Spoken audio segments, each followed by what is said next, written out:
Hello everyone, and welcome to this stream here on youtube.com/Johnny Chiodini. Did I press the wrong button and send us to the wrong scene for a second there? Yes, I did. Did you notice? I hope not. But now I've mentioned it anyway, so, you know, whatevs. What are we painting today? Today we're painting some very festive miniatures for a very good reason. I nearly said a very good cause then, but they're just for a friend, and, like, I don't think he's a charity case. Anyway, right. So basically, right, you'll remember, hopefully, that I am the co-commissioner of a Blood Bowl league in London. It's called the Hot Bulbs League. It's a group of friends of mine. It's very, very good fun. And at Christmas we have what's called the Yuletide Invitational Tournament, where we play a Blood Bowl. We have a one-day tournament for a silly Christmas trophy, and we just generally have a very nice time. We do a Secret Santa talk. It's jolly good. This year we're doing a sevens tournament, and you might remember that this year I painted up a team of frogs. I showed these off last time I painted, I think. It's a team I've decided to call All I Want for Christmas Is Your Wallet, because they are really nasty, horrible drug frogs who want your money. Give me your wallet, they all say. Basically, they're out on the rob to fund their drug habit. So we've got some. I haven't actually worked out which one's which here, but all of the frogs have different names. We've got. Hang on, let me pull up my team sheet to make sure I've got this right, because it's very important to be correct with this sort of thing, as I'm sure you'll understand. There's the big guy. I know this one's name. This one's called Smack. But they've all got different druggy froggy names. So, we've got... Oops, that's the wrong thing. That's the right thing. So, my team, which is All I Want for Christmas Is Your Wallet, we've got Legs to See. This is Crocaine. And then this one is Larry Swamp Dweller, or LSD. And then we've got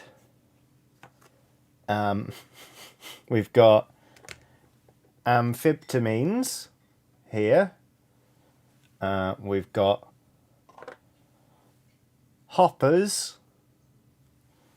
We've got pond salts. This one's pond salts because he looks the most dangerous. And then finally, as I mentioned, we've got Smack. So there we go. That's my team. All I Want for Christmas Is Your Wallet. And they're coming to the Sevens tournament. Now, in the lead up to the Sevens tournament, obviously I printed those off on my 3D printer, and I've had some demand from the rest of the league. I say demand, I mean like polite requests from the rest of the league for me to run things off for them as well. And I completely forgot that I'd promised to run off 4 different models for a friend. And we are both absolutely slammed until Wednesday, which is when the tournament is. And I was like, well, I've got to get these models to Laurie somehow. So basically what I've decided is I've printed them. I'm just going to paint them myself, and I'll give them to Laurie at the top of the tournament. So I've already done one, and it's this weird kind of... I mean, we're sort of arguing that this is mulled wine, but it's sort of like a cauldron ogre with a fin and a frog tied to their butt. So that one's already done. We've got 3 other models to get through today. And we've got, first and foremost, the most important one. I think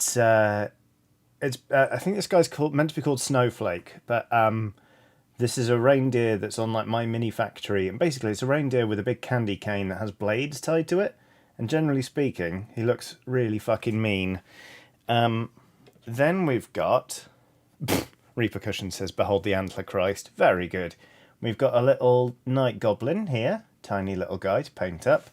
And then finally, possibly my favourite, there's this absolute beast of an ogre with rippling shoulder muscles wielding an entire Christmas tree.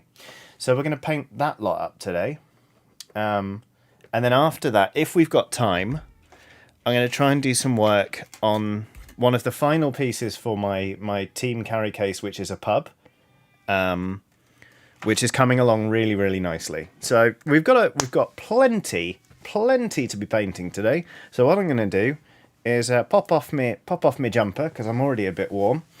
I'm going to read out a super chat from Aidan Folks who says, "Now I have a machine gun." Ho, ho, ho. Thank you very much, Aidan. And then we're going to get painting. So off we pippity pop. How is everyone? Sam Street says, "Curious, what printer did you go for, Johnny?" That is it's an Anycubic Photon 4K something.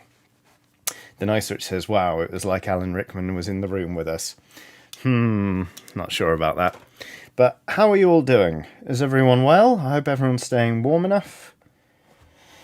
I hope nobody's affected by the chaos, the travel chaos that is sort of gripping the UK at the minute. I have a friend whose parents are stranded here and a friend whose fiancé is stranded in Berlin right now. So it seems like there's a lot going on, to say the very least.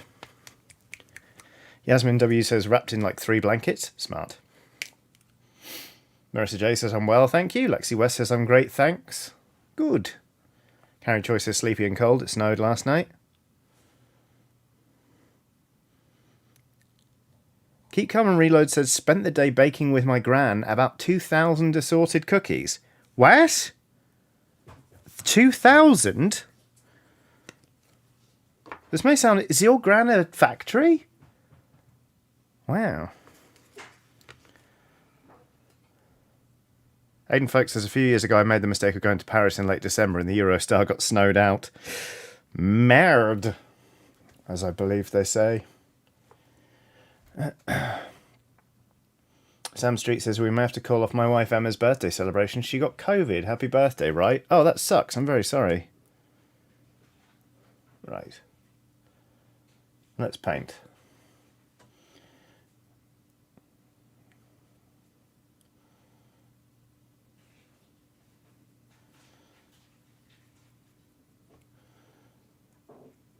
I'm going to do sort of like, I'm going to use Bane Blade Brown on most of the, well, not skin, but hide of this thing. And then where it's thicker, I'm going to use a different brown. Fascinating, I know.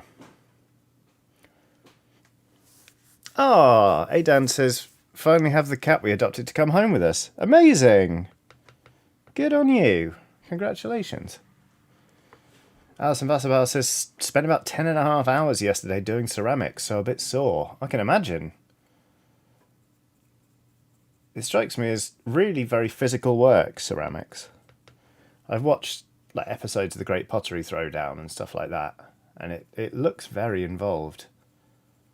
It's amazing how that kind of competition show in the Bake Off style has become just like a genuine like small industry now for telly.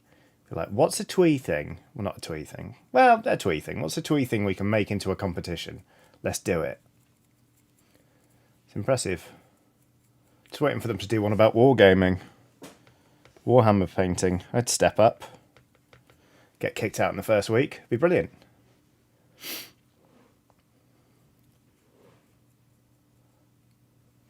Oh, speaking of, actually, some great news. Matt Lucas is leaving Great British Bake Off, so I can start watching it again.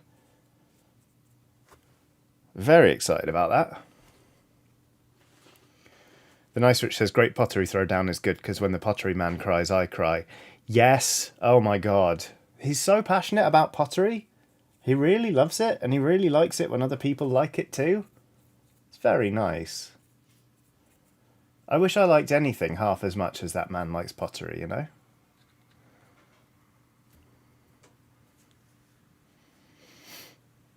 Visible Wizard says, I missed the start. Who's the big moosey boy? This is Snowflake the Reindeer, I believe is called, and can be found on My Mini Factory. I'm painting this up for a friend's Blood Bowl 7's team for the tournament that we are running on Wednesday. So, am I cutting it fine? Yes, I am. But if these painting streams have shown me anything in the past, it's that over the course of 4 hours, you can actually smash out a fair bit. And a fair bit of nonsense if you just keep talking long enough. And speaking of nonsense, thank you to everyone who stuck with me for last week's Fallout New Vegas stream. That was a bizarre kind of fever dream, if I say so myself.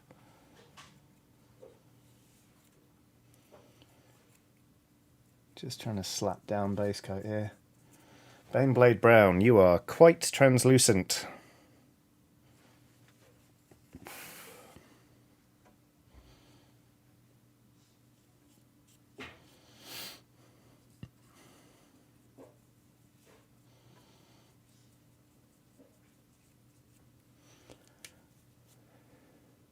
Charlie June says, what, you played New Vegas? How could I miss that?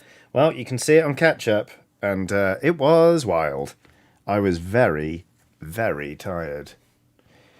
I made a lot of jokes. I'm not going to say any of them were good, but I certainly enjoyed them at the time. So there we go. I have to say, I don't know if anyone else is feeling this. Like, at the minute, I'm experiencing real, like, end-of-term energy. Like, really experiencing that sort of demob happy giddiness that I used to get towards the end of the academic year, or in the last couple of days of like my job, like before breaking for the holidays, which is a lot of fun because you wake up and you're like, oh, nearly Christmas, and you like, you know, you don't take anything too serious and all that kind of stuff. There's fucking ages to go until I stop for Christmas. I really need to stay focused because I've still got work to do. But here I am just being like, sure, I'll stay up a bit longer. We can watch another episode of Too Many Spirits. Sure, I'll go to bed to read a book with a whiskey. Why not? Sure, I'll sleep in for another hour. Whoops. Just really playing fast and loose with my routine at the minute. I think it's just that it's been a very long year. And I'm getting excited because I can feel it starting to wind down. I don't know. I've also got some fun things coming up this week. Like I've got this tournament on Wednesday, which should be a lot of fun. But also, I'm going for a festive lunch with some other Patreon creators tomorrow, which should be good fun. So I've got stuff on this week that is social, so maybe that's partly it. Charles the Great and Powerful has done a super chat saying, we enjoyed your company and your content creation. Oh, on Thursday? Okay, good. Because, yeah, I went for it in quite a cursed way.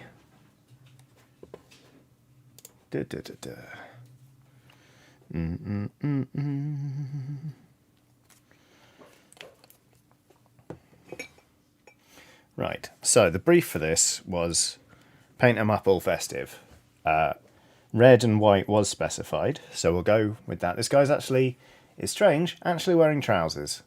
And they've got big stitches down the sides. Hopefully they're not Necropants, because that would be quite disturbing. Firstly, because as a concept, Necropants are weird. And secondly, if a reindeer knows how to make them and is willing to do so, I think we're all in a lot of trouble. Actually, how many reindeer are there on Earth? Could somebody Google that? How many reindeer are there on Earth? I don't think if they rose up against us, we'd be like as fucked as some other animals, but still. Will says, Johnny, they're going to work. You have to wear trousers to work. I mean, maybe the reindeer does. I don't. Zombie Doe says, what the hell are Necropants? Ah, yeah, I suppose I did blunder. There are 3.7 million reindeer in the world. Oh, that's fine. Like, the City of London could take them out. Well, Greater London. Obviously not the City of London. The City of London is very small. But it's all right, mate. Just send them to London. We'll sort them out. Aiden Folk says, I saw some in a city farm in Stockholm. Okay, all right. Will says about 4.5 million, 1 million reindeer, 3.7 million caribou. Oh, great. There we go. Anyway, right, necropants are like an old school magic thing. The belief was basically if you killed somebody, but did they have to agree to be killed for this? I can't remember. But basically the idea was you killed someone and you skinned their legs completely, and then you put them on as a pair of trousers, and you had to wear them for quite a long time. And after you'd worn them for long enough, they sort of became magically activated. And I'm not even kidding, the idea was if you put a coin in the scrotum of the necropants, it would duplicate and become 2 coins. And that way you could earn lots of money and alienate everyone else. Everyone you know would be like, get the fuck away from me. Yeah, it's pretty wild.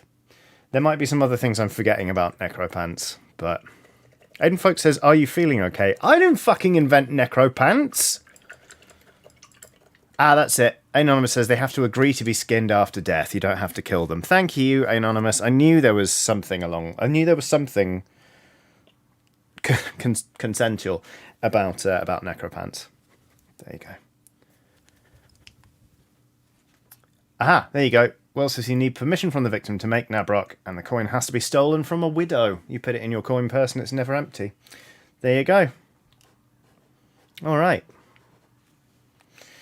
Ray PW says, oh, well, that's all right then. See? Look, I don't even remember how we got onto that, but hey.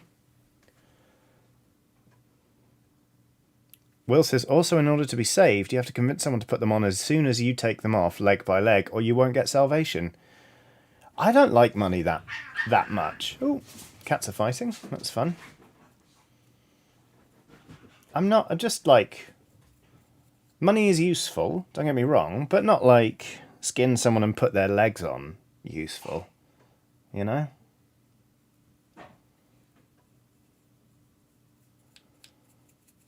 What I'm saying is I don't think I'd trust anyone who was like into necropants, you know? I don't even think that's particularly a I don't even think that's particularly controversial as an opinion. But there we go. Anonymous says, so they are vegan is the takeaway. I suppose, yeah. Consent is key.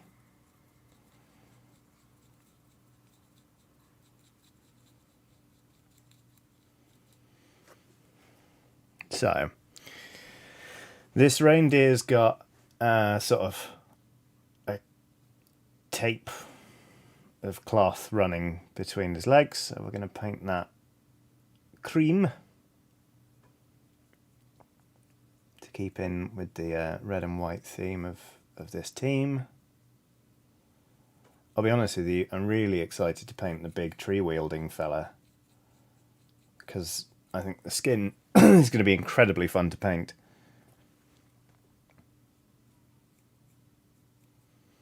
Corvus Albright has done a super chat saying, Necropants haiku for Necropants haiku time. Becursed trousers. Gift a pair to friends and family. Christmas gifts for all. Christmas gifts for all. Gift a pair to friends and family. That's 9 syllables in the middle there, Corvus. Becursed trousers. Gift a pair to friends and fam. Gift a pair to friends and fam. Christmas gifts for all. There we go.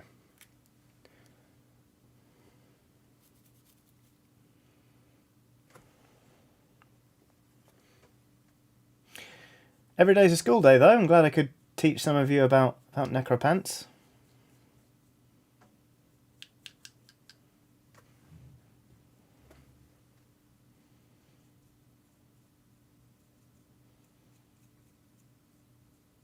You're never too old to learn about cursed magic items. Ooh. Oh! Marissa J says, Johnny Corvus said family. Gift a pair to friends, gift a pair to friends, and family. Family. Still 8. Gift a pair to friends and family. Family. You know? The nicer it says, remember life before you knew about necropants? I actually don't. I don't remember when I learned about them. So I can't with any clarity say that I do remember life before I knew about necropants. I mean, I remember being like 3, so I probably didn't know then. Although I was a precocious child. Is it in like Tintin or Asterix or anything like that? Maybe that's how I learned. It's probably not in Asterix.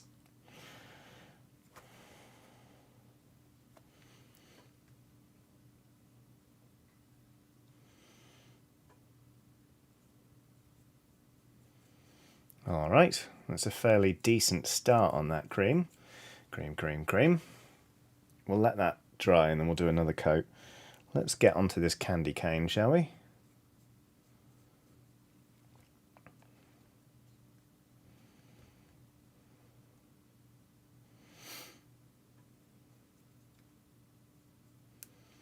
Anyway, moving away from necropants talk, what's everyone's favourite holiday tradition? Bonus points if it's not a traditional one, but something you've sort of founded on your own terms. For example, like it's a fairly ordinary tradition, I would imagine, but my partner and I always watch A Muppet's Christmas Carol on Christmas Day, not on Christmas Eve, and we share some port. That's a very important part of Christmas for us. Is there anything else? Oh, we also have a tradition where we meet up with my friend who, when he comes home to spend family Christmas with his parents, is basically just down the road from us. So we go for a drink on Christmas Eve, which is lovely, because I never did that growing up. Sort of the whole you go out on Christmas Eve thing. Oh, googly-eyed skull, or monk, says, tradition, cycle in central London where there is not a soul around. That sounds fucking delightful. That is a very, very good one. Edward Suter says, my family always has a Christmas Eve curry. Sam Street says, my local is open for 2 hours on Christmas Day. We pop up there and buy the staff around. Lovely.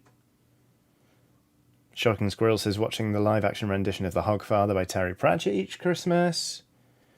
Thurry Weaver says, we buy expensive chocolate and read on Christmas Eve while watching a fireplace on the TV. Love it. Big fan of these. Claire de Bear says, I have Boxing Day alone, brackets, I love it, and eat cheese and biscuits. Boxing Day is such a good one. The pressure's off, there's good food, but like everyone can just set their own agenda. I love Boxing Day. It's a very chill companion to the main event, isn't it? Corvus Allwright has done a super chat saying, mathematical disagreement haiku for mathematical disagreement haiku time. My count is 7. Perhaps it's just my accent. 8 count is hearsay. Oh, very good, Corvus. I'm sorry for quibbling. It's very kind of you. Bob P. Caramel says, my fiance's family has a thing where they go around and open gifts one at a time. That sounds absolutely excruciating. Actually, that's what my family always did. But we don't do it anymore. We haven't actually done Christmas presents as a family for a few years now, and it's the best thing. Like, the greatest gift we can all give each other is sometime in November, someone will go, Christmas present amnesty? And everyone else goes, God, yes. Because we're all impossible to buy for. And we decided, you know what? If it's just stressful, let's not bother. So we don't. It's brilliant. Ronnie says, as far as I remember, cherry-flavoured vodka has to be present at Christmas. Interesting.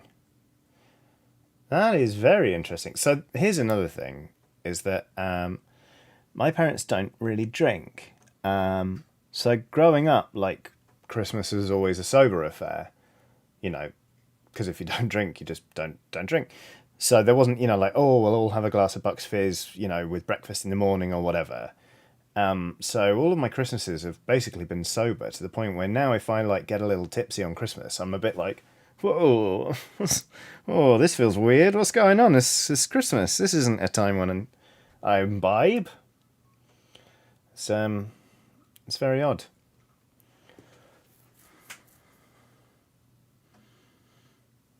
Will says, suggested doing a Secret Santa to my siblings this year, and two of them were like, no, I love buying presents, and like, they're bad at it though. Also, I have many family.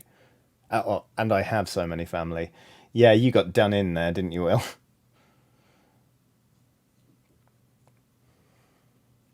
The thing is, I do actually love giving presents, and I feel like I'm quite good at it, except for when it comes to my family.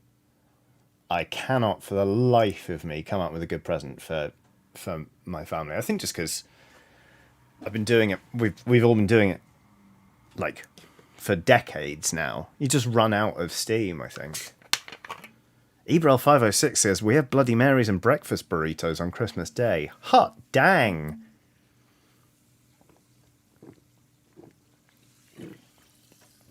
That's pretty good. Our Christmas Day breakfast tends to be a bagel with smoked salmon and cream cheese. That's what we have. Oh dear. I don't know why my throat's gone all, but it has. Okie dokie. While we're here, let's do a little bit more on this cream here, because I think it's going to need a bit of work to become a solid colour.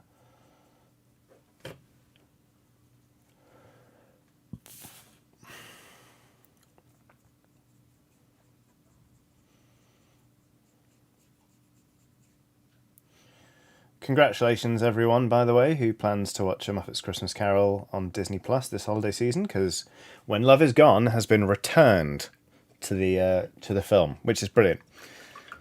I know people are going to be like, but the pacing, but nothing. Without that song, the final theme at the end, which is a callback, makes fuck all sense. So I, for one, am overjoyed.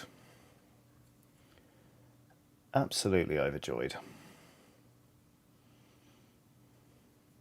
That's too much paint on that. Too thick.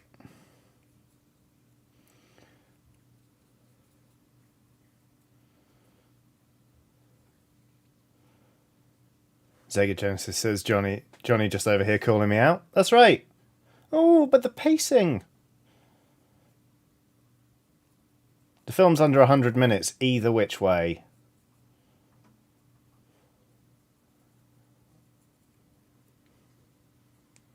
So there.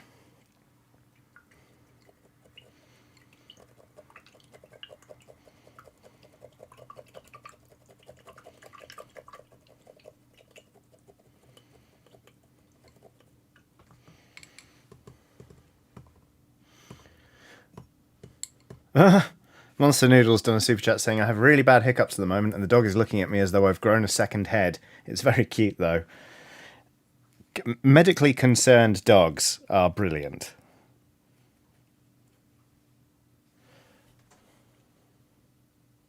I've confused Watson with hiccups before, like with the really violent ones, where you're like, bleh! She was not a fan, I would have to say.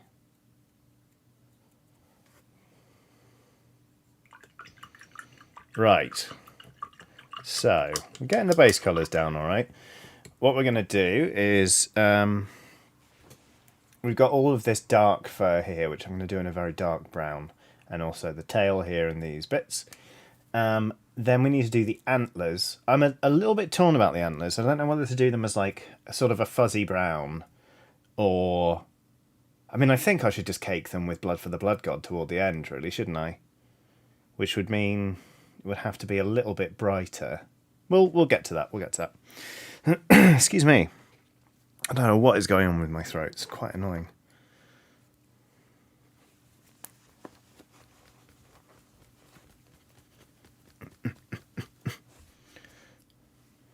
Will says, do them like shedding antlers. What colours would you suggest? Because when they shed, it's brilliant, because they do have like that fur that kind of comes off them.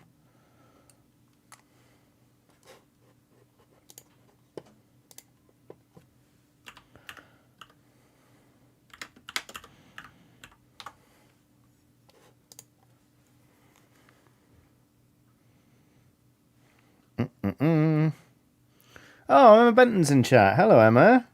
You've already missed talk of Necropants, so there you go. Will says, do them dark brown, then a few bits of like PVA stranding and a shitload of blood for the blood god. I'll try it. I will try it. Fuck it, why not?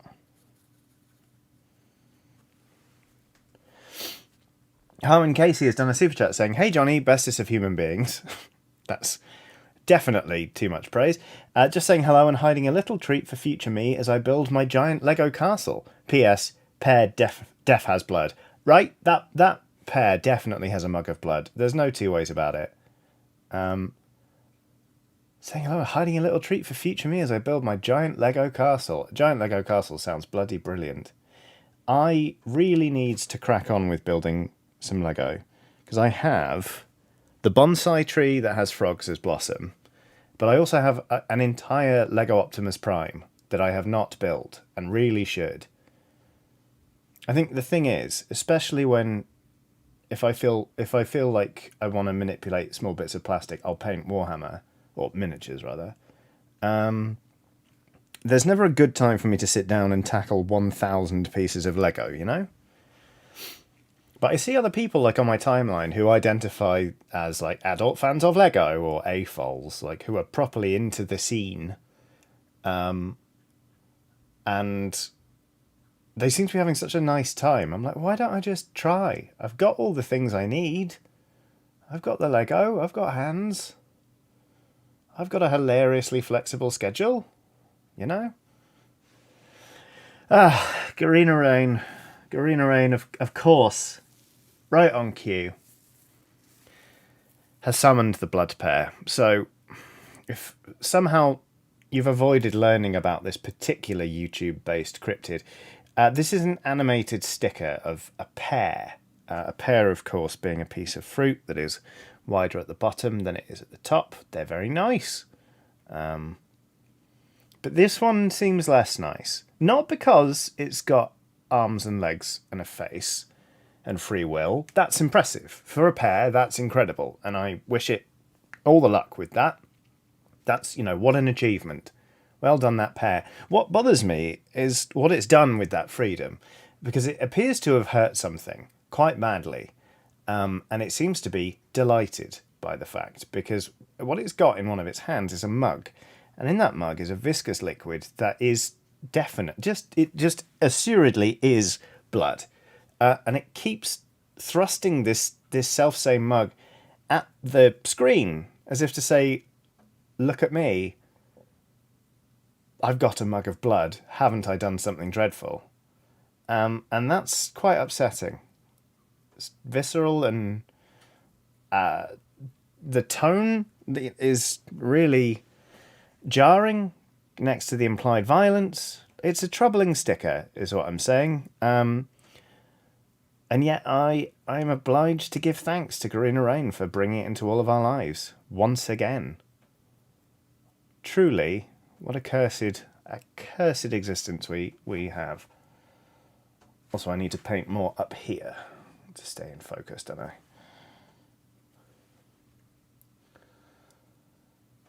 So there that goes, anyway. Cheerful Spider says, I wonder how many hours total Johnny has talked about the pear. Too many. Too many. And it's cost me more than one subscriber. Although those were quite funny.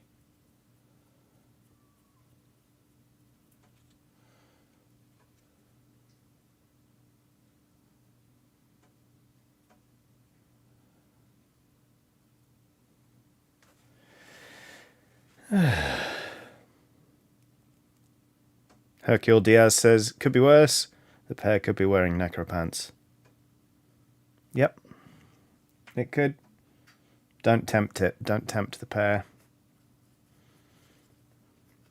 Katronica says, what if we created a Blood Pear advent calendar? I would delete my channel and go get a job in the most isolated industry I could think of.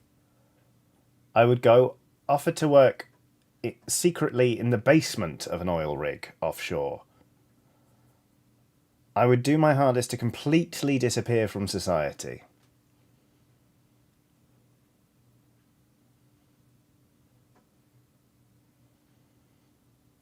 I would effectively become an urban myth.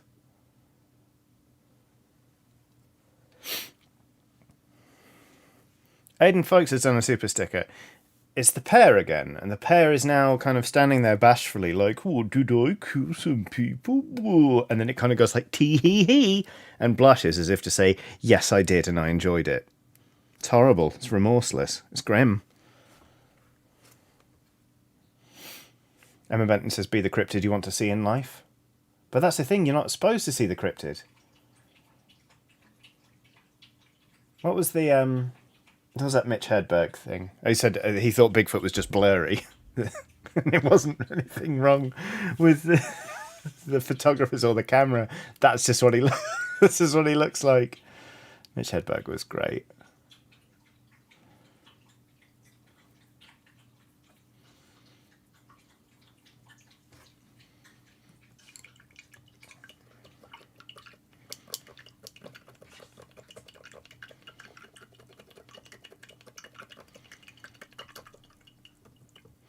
Charlie June says, "I think you could pull off the oil rig look. Isn't it basically the lighthouse look, but with more oil?" Probably. "SpongeBob, you're fond of me lobster, ain't you? Me millionth dollar." Okay, right. Let's do the belt, because that's sort of... Oh, look, that's a little sleigh bell. S-L-A-Y, sleigh bell, am I right? Because it's violent reindeer. We'll do the belt and like his little belt pouch. And we'll start working on the antlers and stuff. I think this is actually going to be a relatively swift paint job. We're 37 minutes in, and I've been waffling also, so that's slower than I normally go. Claire de Bear has done a super chat saying, "Christmas Day in our house is like Mother's Day Part 2. Mummy bears get treated like the Queen. She is. She feeds and dresses herself. Love you, Mum." Oh, that's lovely. I'm glad it's like Mother's Day Part 2. So I think a lot of the time, societally, a lot of the stress and the weight and the work of Christmas falls on the mum of the house. But I'm glad that you've turned that round and it's all about celebrating your mum. Very nice. The Nice Rich says, "What is the best cryptid? I like Mothman a lot, and the Lambton Worm, and also the Fresno Nightcrawlers." Those are all great shouts. God, best cryptid. This is hard.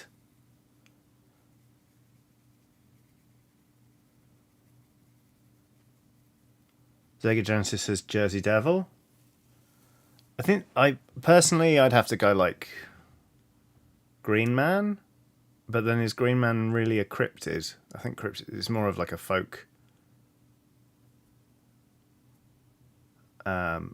figure, right?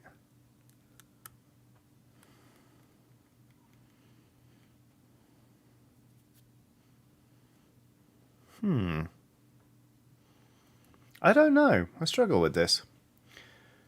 I really want to paint the Lambton Worm sometime. There's do you remember the time I painted the Green Knight? The same people, Warp Miniatures, did a Lambton Worm, and it's big. It's very big. Right. So I do a bit more cream, just keep building it up as we go.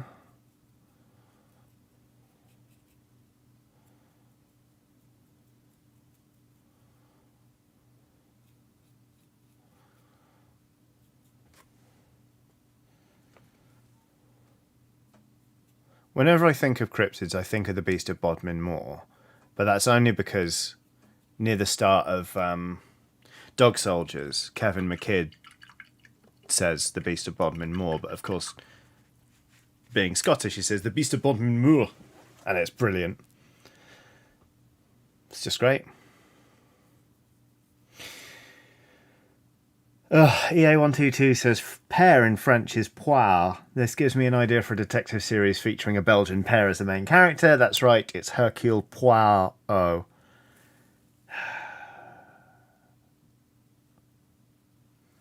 Sam Street says, finally watched Dog Soldiers the other day. It was something, wasn't it? Wasn't it brilliant? Didn't you love it? Yeah, of course you did. Well done. Correct choice.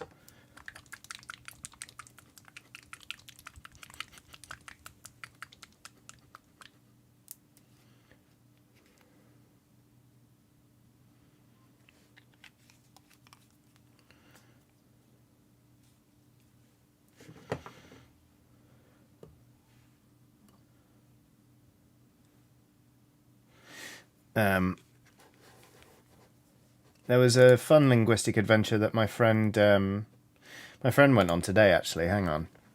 Let me just find it, because I won't be able to recreate this without just reading out what he said.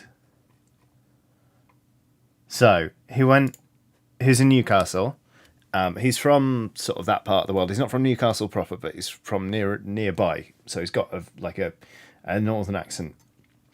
Anyway, but he went into an independent game shop in Newcastle and quote, he said, "Do you have any Blood Bowl pitches in stock?" And the man took him to the teams, and he said, "No, sorry, pitches." And the man took him to the books, and he says, "No, pitches, sevens pitches." And the guy says, "Why, they're full of pictures?" Because he thought they meant photographs.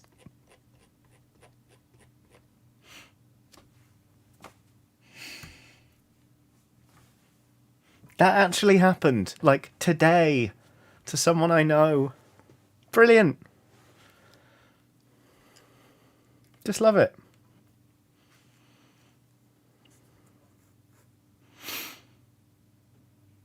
The nice switch says, "Johnny, those are my people. It's not funny." I didn't say it was funny. I said it was charming and delightful. That made me very happy.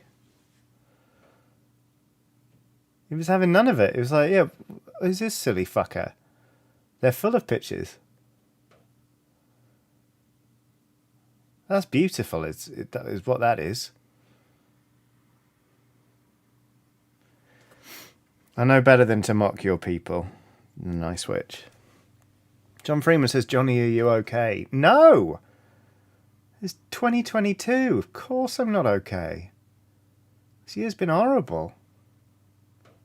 I just liked that happened. It's a funny thing to have happen to a friend.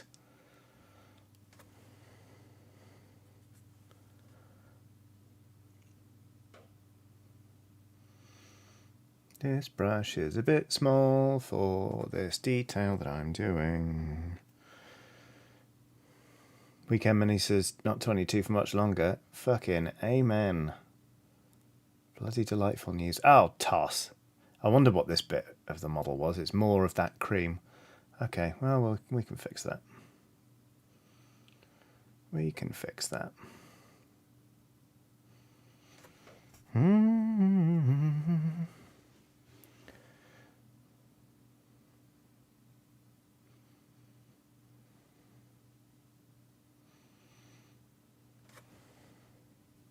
Oops, I was painting off screen again.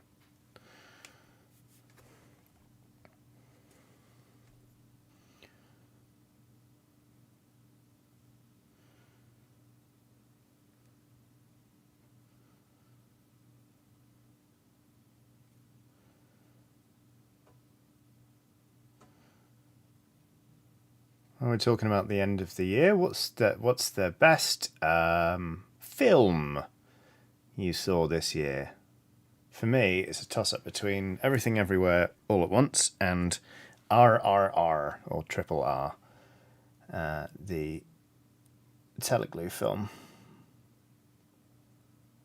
Telugu, sorry, not Telugu. The Indian film. It is a 3-hour epic.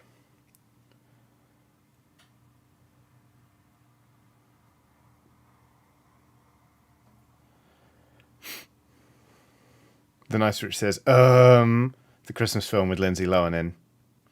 Brave. Everything Everywhere All at Once. A lot of you are saying that. Glass Onion says, Will, fucking incredible. Corvus Albright says, weirdly enough, I think Bullet Train. Ronnie says, the Banshees of Inisherin kind of has my heart.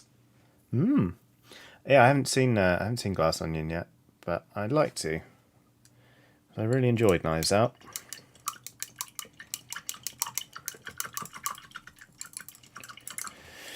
Right.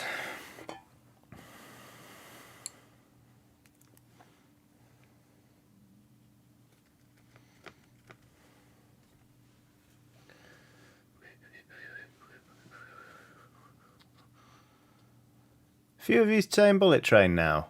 Good. I'm glad it was good. I saw the trailer and was like, that looks odd. Can't say I felt compelled to see it, but I'm going to say it again. I mean, it's definitely not the best thing I saw all year. It's not the best thing I've seen this century, but Jurassic World Dominion, a lot better than I thought it was going to be. Wasn't shit. Had a great time. Took a Thursday afternoon off, snuck 2 beers in, had a great time. Monk says, Andor is the best thing I've seen ever, though. High praise! I mean, I have heard great things about it, but I'm so far behind on Star Wars. I'm still only on season 2 of The Mandalorian right now. John Fire says, good afternoon, Johnny. I hope you're having a great day. Also, did you design the look of the Ox Venture models? I did not. That was someone very, very talented as a sculptor who did those. I've never tried sculpting anything, especially not digitally, in my life. So I'm going to pop me jumper back on. Because I'm a little bit cold now.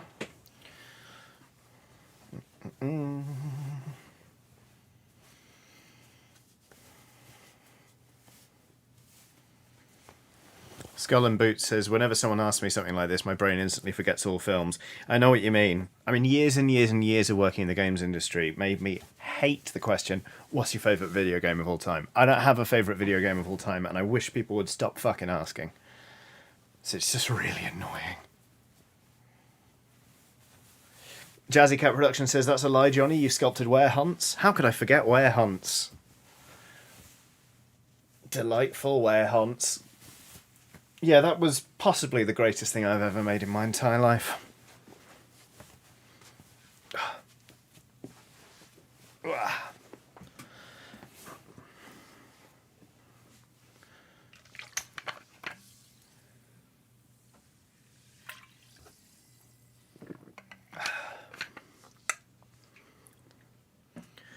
Chaos says, what's your favourite playground game of all time? Or I enjoyed Stuck in the Mud, you know, when I was a child. I preferred it to playing tag.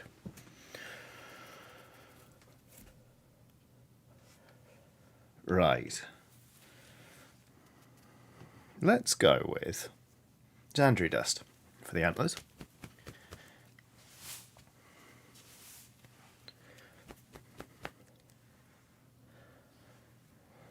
Bulldog was banned at our school, I think, but there was one building in our school that was just a really, really long prefab building with like Flotex, the really short, durable carpet that gives you incredible rug burns.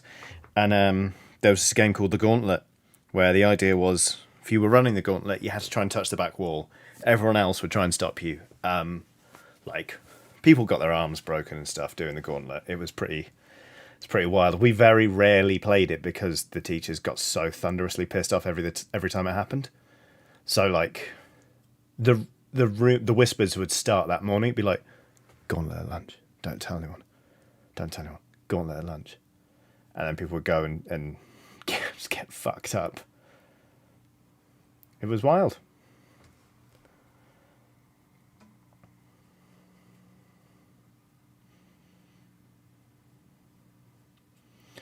This is I think this is the right colour for these antlers. It's that kind of fawny colour, isn't it? And then I've never done PVA strings, but I'm willing to try, just for shits and grins.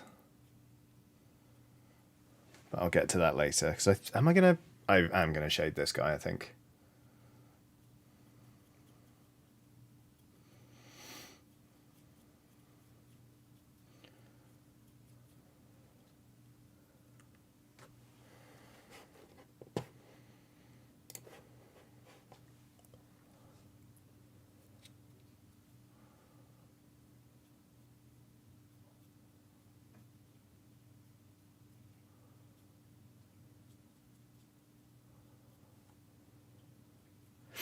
Gwyn Gray is on a super chat saying, I have to properly thank you. I ran my first D&D game on the 19th of November.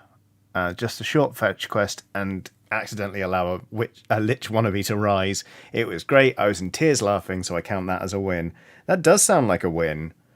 Oftentimes GMing can be really stressful. And even when everyone's having fun, like, the fun you have is set apart from it somewhat. So if you had tears streaming down your face with laughter, I'd absolutely count that as a win. That's tremendous. Congratulations. And I'm very glad I could play a small part in getting you there.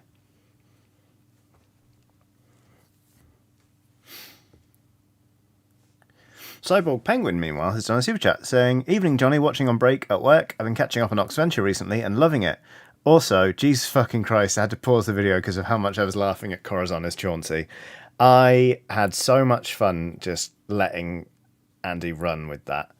Because kind of like I've said before, like when I was on the Oxventure podcast, I can't do the Chauncey voice. And so like the ideal situation is I never do the Chauncey voice. I never have to do the Chauncey voice. Andy is always Chauncey. And my God, he nailed it. And just really put the boots in on Shatter Shield. I won't say anything else because people will be catching up. But yeah. Well done, Andy, and the Chauncey voice. Arcadia's done a super chat saying, great to see your stream again. How are you? Just wondering if you've ever played the social deducting game Blood on the Clock Tower. Highly recommend. I know it's very highly recommended. I don't think I've ever played it. I was going to back it on Kickstarter, and then it was £100, and I thought, I don't like social deduction games that much. So, no, I haven't played it, but I know it's highly, highly thought of. And I'm well, thank you, Arcadia. I'm quite tired. It's been a long year, but I'm also enjoying sort of the December winding down feeling that I mentioned earlier, that's sort of pervading my very being.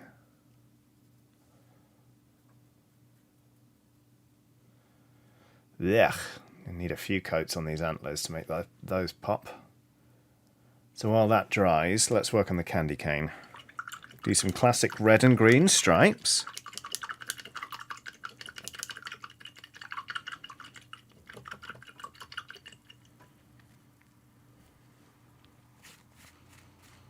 Oh, Sam Street says, gotta run, everyone. Enjoy the rest of the stream. Take care, Sam. Have a lovely day. Okay, right. Yeah, let's... should we do gory red rather than heavy red? Nah. Let's go full... We'll work up to that.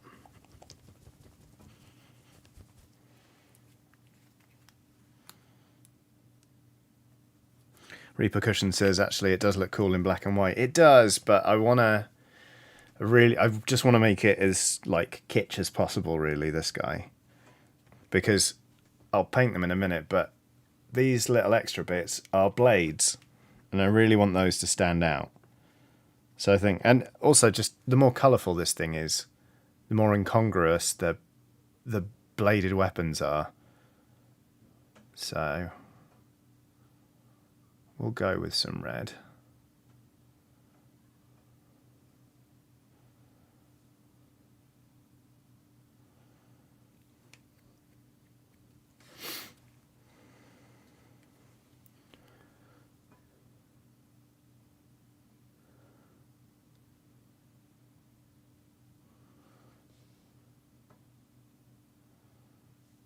Might have to do the Blood for the Blood God as the very last thing I do on this model, even after varnishing, because I don't want to strip the gloss off it. But we'll get to that.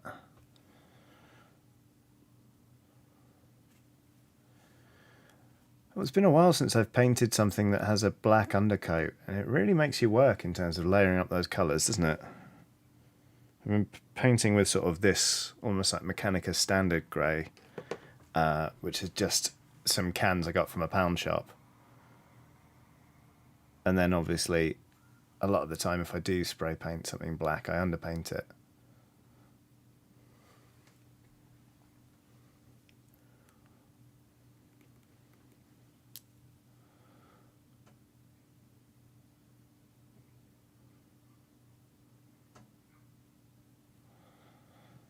Alex Simkin has done a superb chat, saying, here's a little money for the inspiration for one of my latest custom models. Let's say it's rather foul. Brackets, it's a cursed Coruscant mini. Oh, good lord. Well, thank you and you're welcome, I think, is appropriate there, Alex. That sounds extremely cursed. And I wish you joy of sculpting a cursed Coruscant.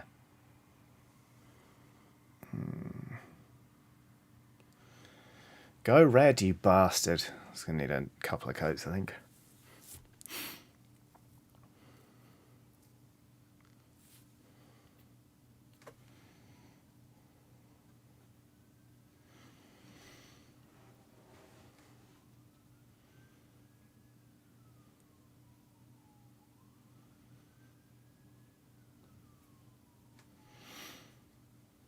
Laura Smith says, speaking of pound shop spray, Johnny, do you find it sometimes rejects the first attempt at painting it? I bought one from the range recently and it can be finicky. No, I've never had any problems with it. It's always been absolutely fine for me. I've had like one or two, especially white ones, where they go on. I'm a bit like, it's a bit frosty. But all in all, no, I find them to be kind of perfectly usable. I'm sorry you've been having a shit time with them. Right. Let's get some green on there. Let's just go straight in with moot green, eh? Well, I've never done that before.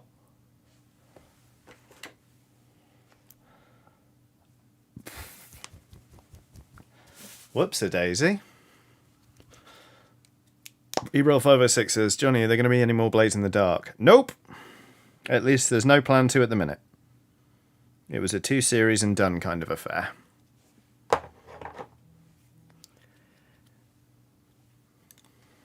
Matt Cohen says Johnny's internal Wobbletron is also broken. Yup.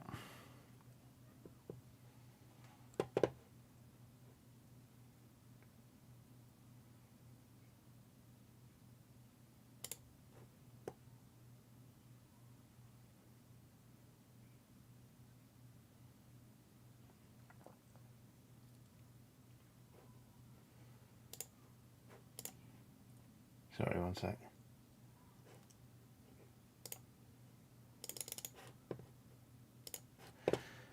Okay, right. Clayder says, where is Wobbletron? Wobbletron's on vacation. Wobbletron has become so temperamental that at the minute I'm a bit like, well, I'll just shake the paints by hand. I need to get him looked at, basically. You get what you pay for. And in my case, I paid for a cheap but charismatic, slightly dysfunctional paint shaker. Although he shook that beer up lovely that one time. That sucked. And it didn't even really show on camera, so it's not a good clip. Will says, have you seen that the Turnip Kickstarter has raised lots of money? I have not, but I'm glad. I want more people to play that game. I backed it in a heartbeat. I almost got in on the early bird tier, but then the last one went as I was trying to back it. So,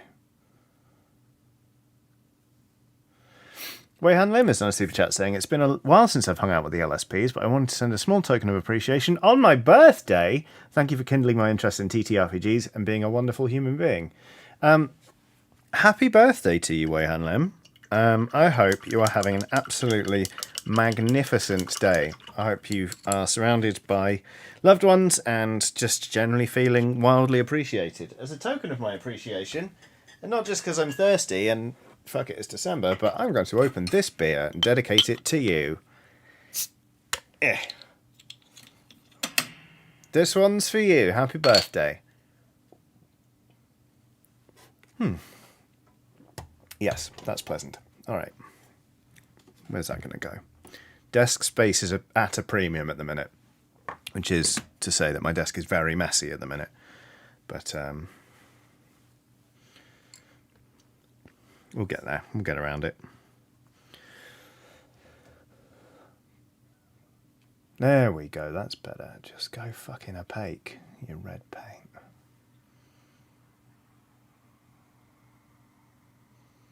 Not my neatest job.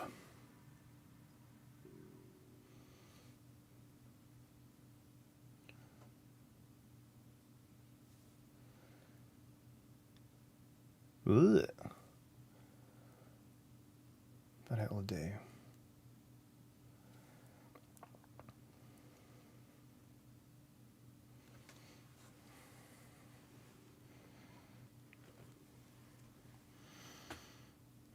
Unsteady Footing says, right, all dent made in the wrapping will catch VOD as I've got to go. I've got to get dinner on before D&D. Stay safe, stay warm, stay loved. You too, Unsteady Footing. I hope dinner is delicious and D&D is a lot of fun. Okie dokie, right. We're getting there. Your splits open and all of us die.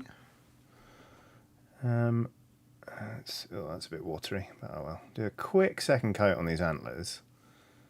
And then I'm going to work on the sort of... He's got some baubles hanging off his antlers, which I'd like to spruce up a little bit.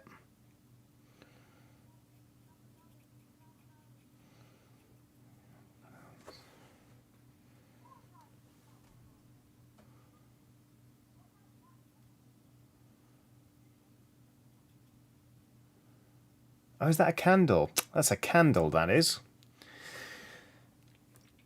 I said it before, I'll say it again. Sometimes painting a model is about puzzling out what you're actually dealing with. So I was like, what is that? Is that a piece of bone? Is it just a funny bit of antler? It's a candle.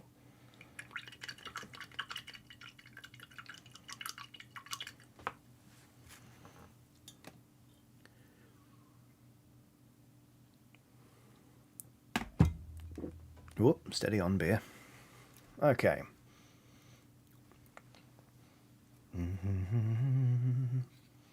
Two baubles. We're going to do one of them metallic blue.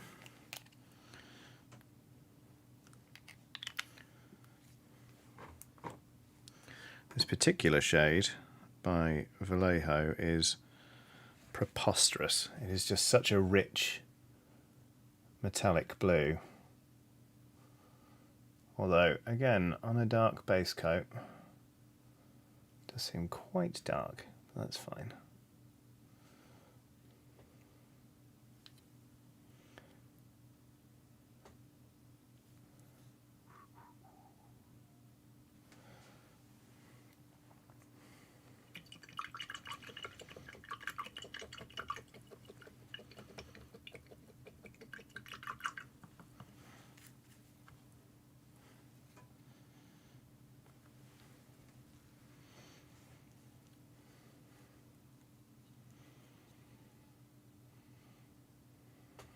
The nice where it says, oh, that's a candle, that is. Me at the Yankee Candle Shop. Very good.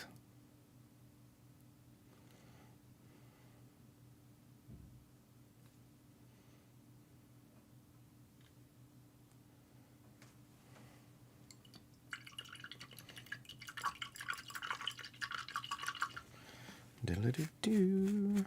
Right.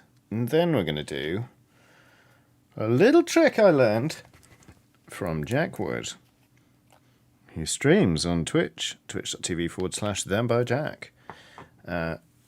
Which is to say, just slap Blood Angels Red over a metallic paint and it'll look like a metallic red thing.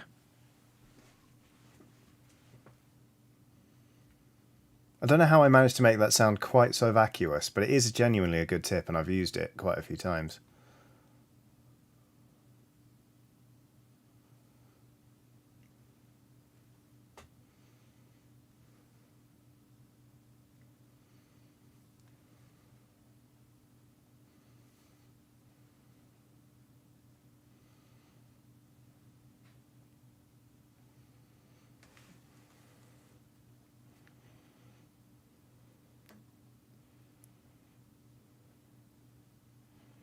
Uru Smith says, so who's getting minis for Crimbo? In a very teenage way, my mum went into Warhammer for her 34-year-old baby boy, lol. Well, that's the beauty of it is, with a patented Chiodini family Christmas present amnesty, no, I'm not.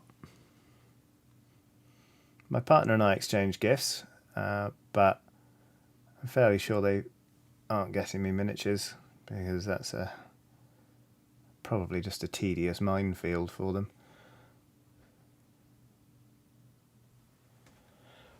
I got a present from the Oxventurers, though. That's under the tree.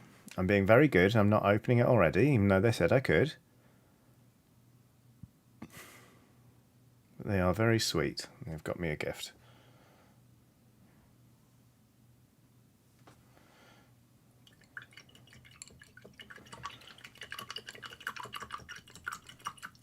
The nicer it says, open it, though. I will open it, just on the 25th. I'm being good.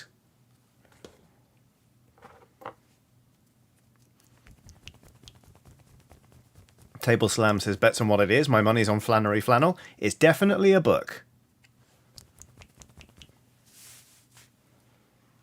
The nicer says, no, but what if you opened it now?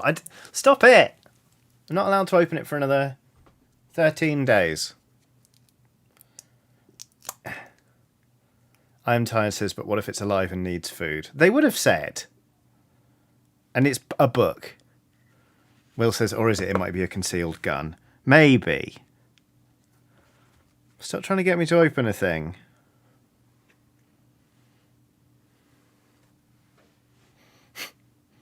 Derry Weaver says, but consider opening it now. Look, I'm getting 2 presents for Christmas, and that's one of them. So it's not like I'll just sneak one little present. No, that's fully half my presents.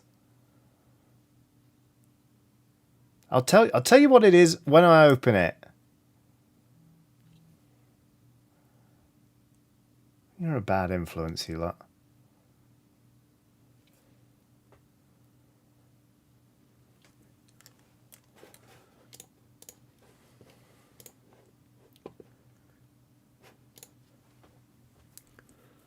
Aiden Fox says, do Watson and the cats get presents? We're probably going to get Watson something this year. In fact, we definitely will. Because she's had a bit of a time of it recently. We don't tend to get like the cats like stockings and stuff, but we give them treats. So like the cats will get something nice to eat. We make Watson a little plate of Christmas food that's safe for dogs. You know, just twee stuff.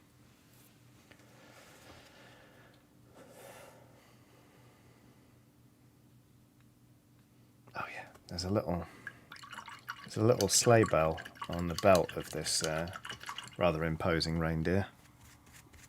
Colin says, how's Watson doing? She's doing fine, thanks. She's recovering well from the surgery she had 2 weeks ago. She's going back in a week or so for a second surgery.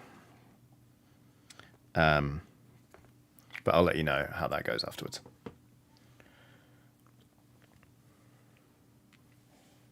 But, yeah, I'm not going to talk about that any further this stream. But basically, all of you, don't worry. It's all relatively straightforward stuff. I will update you on Watson as and when I have things to tell you. Thank you for your patience and your forbearance.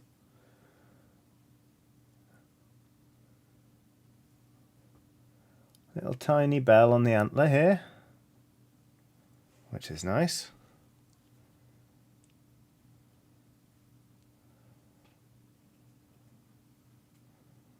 Okay, so I reckon all I've got to do is do a contrast paint over the top of this bauble, and then I'll be ready to shade this fucker. I'm actually thinking Seraphim Sepia for this.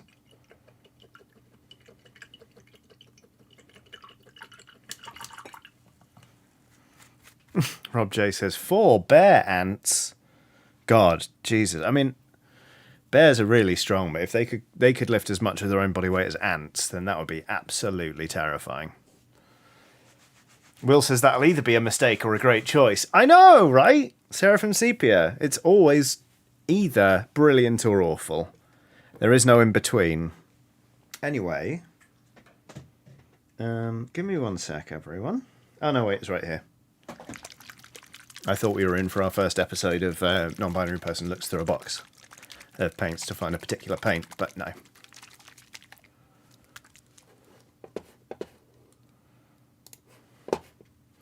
Emma Benton says, why bear not friend if friend-shaped? Life's cruel, Emma. Life is cruel.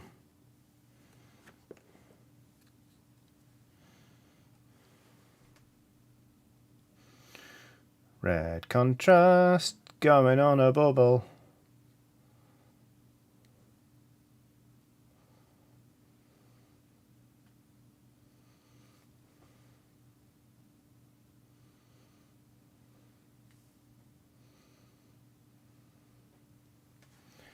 There we go. God, the focus is pissing me off. Hang on. Give me 1 sec. I'm going to reset the focus.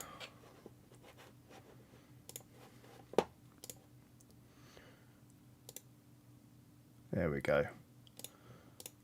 That's better. Because that's more where I'm holding this miniature. There we are. Phew.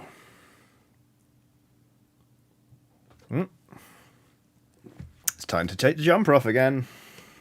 Too warm.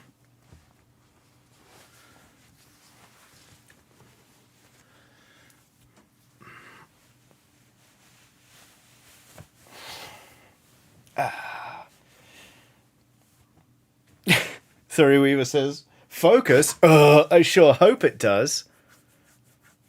Yep. There we go. Classic. Oh, now I'm cold. Mark Cohen says, yay, yay, work is done. Painting along commences. Excellent. Honestly, that tank you're painting at the minute, Mark, is exquisite.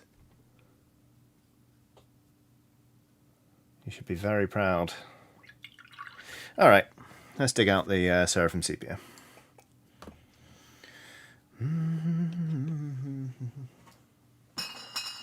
Okay, everyone, welcome to the first episode this week of Non-Binary Person Looks Through a Box of Paints, trying to find one paint in particular. Today we're trying to find Seraphim Sepia. It's a shade, and I've got it. Short episode, no nonsense, straight to the point. There we go. Mark Cohen says, thank you, there was a wee hump to get over, but thoroughly enjoying it now. Well, that's the good thing about tanks, of course, is the tracks make it quite easy to get over humps and hillocks and other terrain features. That's what made them dominate so early on in the battlefields, you know? Yeah.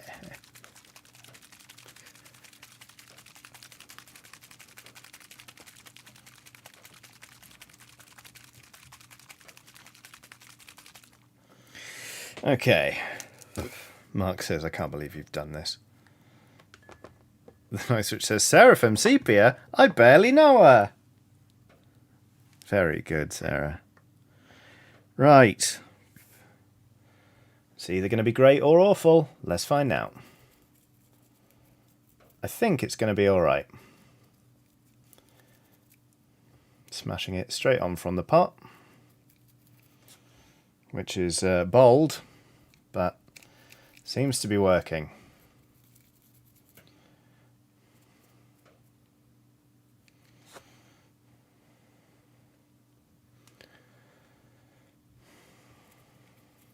I love it when a shade's either brilliant or trash.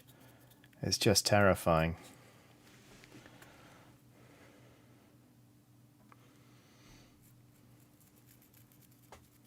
Nice which says it wasn't good though, was it, Johnny? I liked it! I liked it a lot.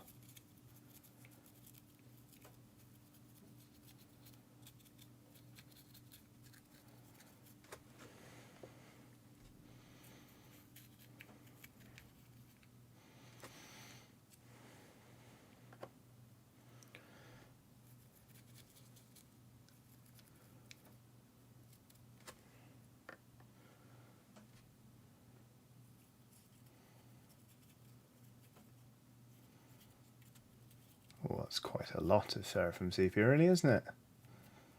Hey ho, we'll just move it around a bit. Consolidate all of your Seraphim Sepia into one easy monthly repayment.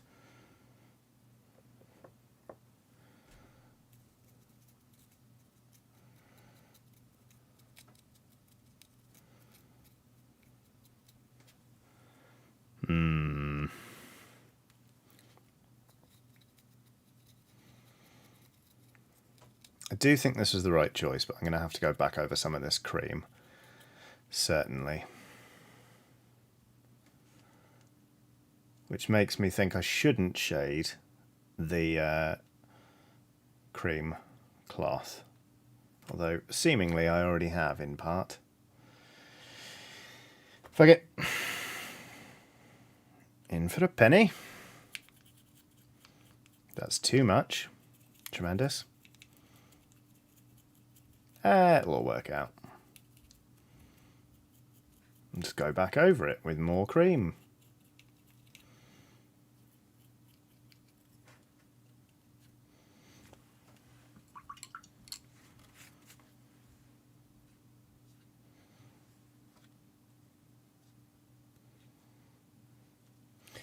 Patented technique of put it on and wipe it off. Genuinely a technique I use quite frequently. Or you could pin shade. Yeah, Rob J says, recess shade instead of all over? Never mind. Yeah, absolutely fine with that. Cool. That's shaded. So that's good, isn't it?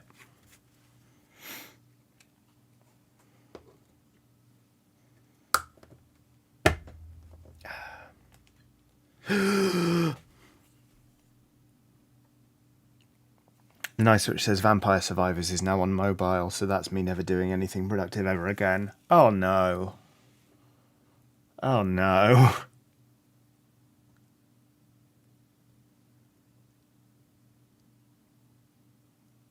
Oh no, that's not good at all. Oh no. Oh.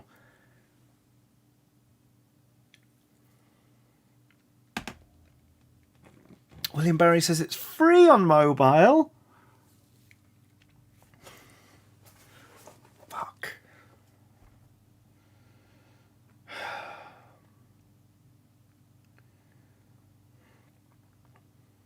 Vampire Survivors. Fuck. Well, run along, everyone. That's the stream. No, I'm joking. Fuck. That just lives on my phone now. That's awful.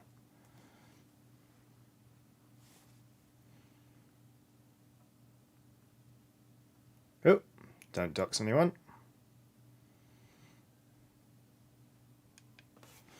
Right. Christ.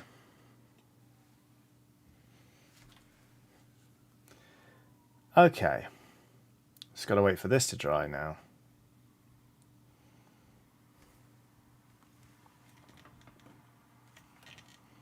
There we go. My lamp was quite high up. That's a bit better. Gurino Rain has done a super chat saying, sometimes I summon the pair because I feel rubbish and your descriptions make me smile. Sometimes I'm just being a little goblin skelly. Today was a bit of both. Thanks so much for your content. Thanks so much for giving me the opportunity to describe the pair in its worst form so often, Gurino. I'm glad to hear that it cheers you up. I'm pleased, and I hope it works, and I hope your day goes brilliantly, quite frankly. Right, tell you what we can do while we're waiting for this to dry. We can get a little bit of a base coat down on this big lad, because I'm very excited to paint this.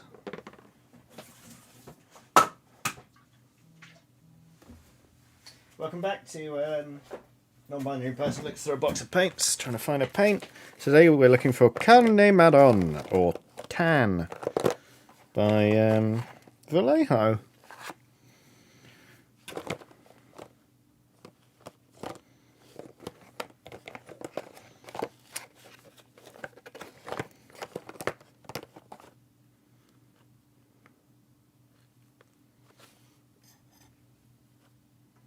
There it is. It was not in the box after all. You can tell I've been painting quite a lot recently because there's shitloads of paints up here and not so many in the actual paint box.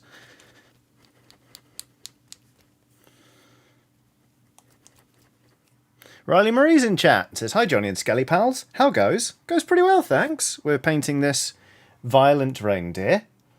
But while the shade dries, in fact it's kind of almost there, we're going to start painting this absolutely enormous troll? Ogre? Hench guy who's wielding an entire Christmas tree. We're going to slap down some flesh tone rather, on his considerable amount of skin. And then we'll go back to painting the reindeer. Right, nice big brush.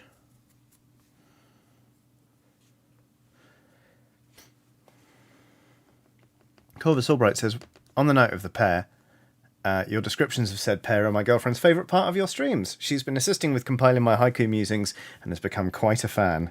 Absolutely stupendous. Shout out to your girlfriend.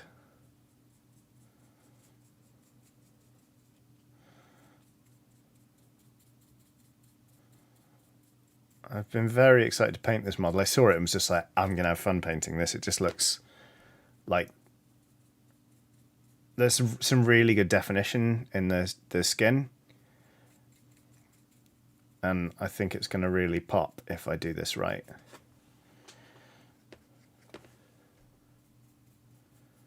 I mean, look at all the muscles. Bovine says, peach tum yum ogre. Jack Wood says, I believe the technical term is big boy. Actually, the technical term in Blood Bowl is big guy. So, yeah. Riley Marie says, would you use a mini like this in a game since it's just so good? This is going to be used in a game. I'm painting this for a friend to use in our Christmas Blood Bowl tournament on Wednesday. Yeah, I mean, one of my favourite things, specifically about Blood Bowl, I think, is that you paint these models and you take your time with them and you get to learn and love everything about them, and then you actually do play with them, and like they have their own little stories. Like you get to know each player over the course of a season and stuff, and you know they have a real arc, and I love it. So yeah, this guy's going to have a name and he's going to be heavily varnished and then put out there on the table. He's going to get knocked over, he's going to knock other people over. It's going to be great. I don't really feel like there's much point in being precious about the models, you know. So if the paint chips, as long as you're not throwing them against the wall and smashing them, you know, it's all good. If you varnish it, great. If the paint chips anyway, repaint it. At least it's getting a lot of use, you know? So, yeah.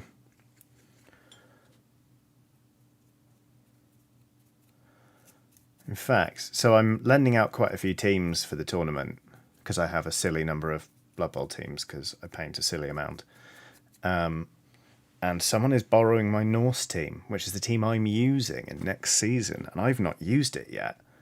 And I'm a little bit like, oh,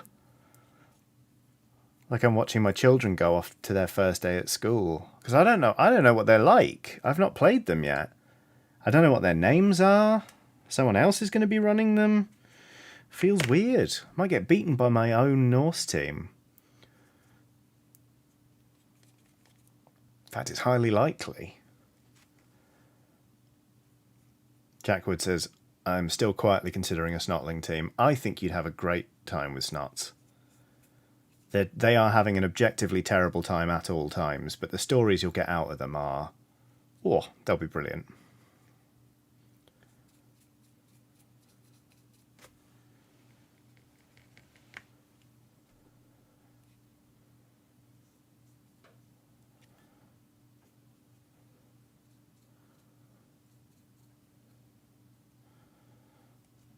Peachy boy, big, big, peachy boy.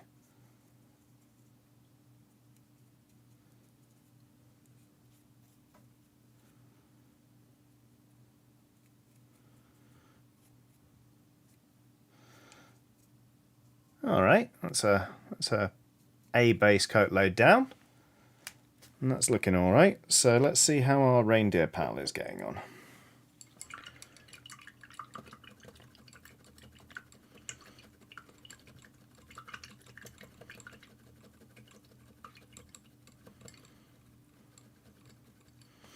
The nicer it says, what if they come back with a bad attitude because they don't respect you as their leader? Well, that's okay. I'll try and earn their respect. You can't demand respect. You have to earn it. And if I have to earn the respect of 13 bits of plastic that I lovingly painted over the course of many hours, then by golly, I'll do it. You know?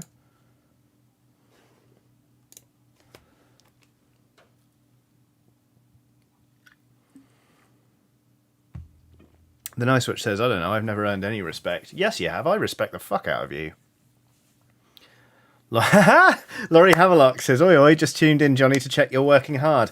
Laurie, hello. Laurie is the friend for whom I am painting these models. So, remember, here's the...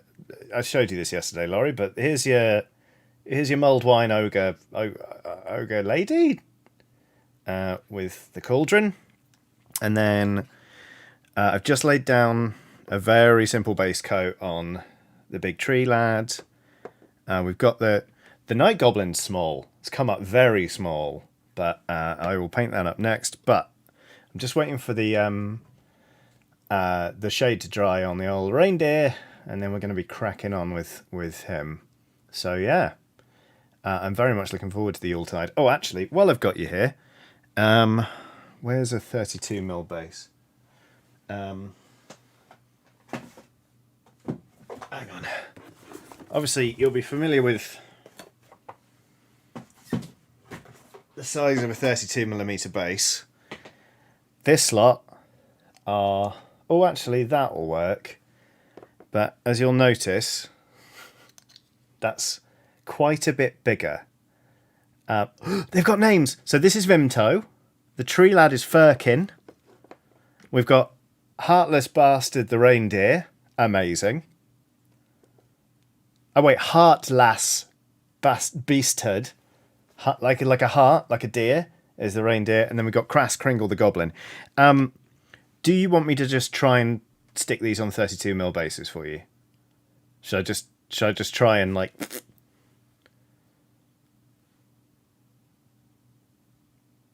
Because I can do that somehow. I don't know if you have a basing scheme in mind. I can try and base them as well. Basically, I'm all in on this, so I may as well go the whole 9 yards or whatever.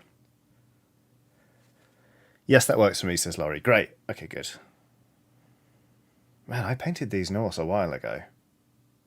I like the paint job. I feel like I could have done better now. Oh well.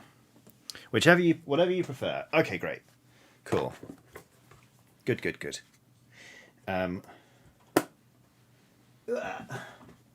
Okie dokie. Here we go. Right, so.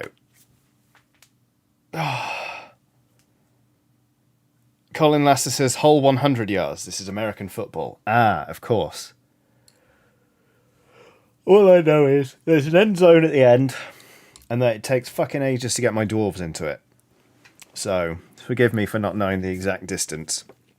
I just know it has too many squares.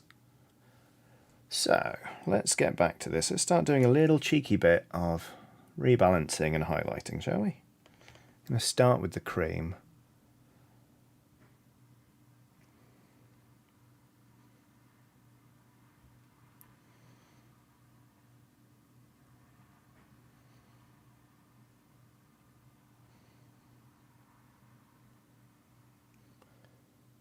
Just going to pick out some of these edges. Should be fine, and then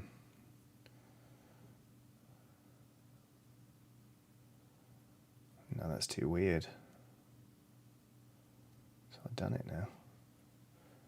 Actually, I don't think the cream on the candy cane needs anything. I quite like the way it looks.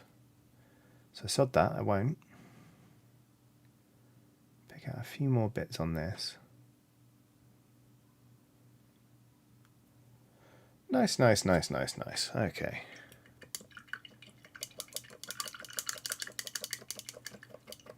The Nice Witch says, oh, I'm looking at how you play Blood Bowl, and the team with the most touchdowns wins the match and then can dance around a lot. Oh, they dance. See, it's nice. It's a fun little...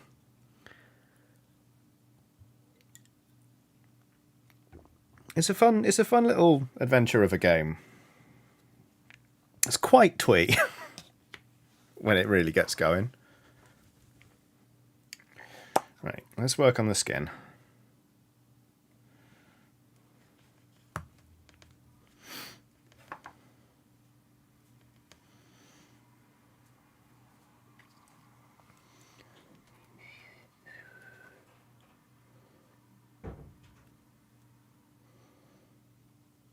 Pick out the nostrils. Some of the details on the face. like under the eye, above the eye.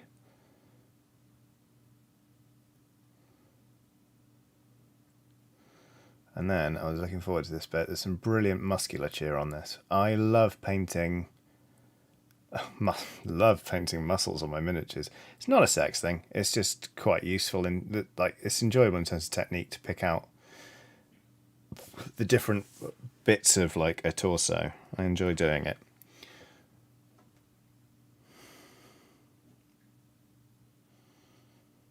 There's quite a lot of it hidden under this thing, but it's too fun to paint to resist, so there we go.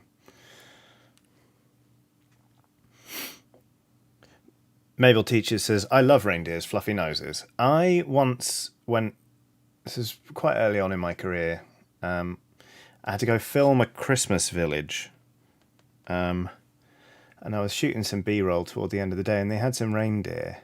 And there was a reindeer that I was filming, and it was kind of looking at me, which was great, because it looked like it was looking at the camera, very handy for the B-roll and everything. But whenever I moved, it went like it got like vaguely startled. It was like, but its eyes would like bulge. It just kept being like, and it looked like it was going to be sick. It was amazing. So obviously I filmed it for far longer than was necessary, and moved around quite a lot just to see how long it would keep doing it. And I think the answer was all day if I'd had the time, but I had to go catch my train. Bizarre. Really great fun, actually. Can thoroughly recommend. Just sort of, not startling a reindeer, but mildly surprising a reindeer. Just brilliant. Just brilliant. Great bunch of lads. Wouldn't hunt one for sport or anything, but making a sport of making it go like it's going to be sick. Yep, sign me up. Put me in, coach. You know?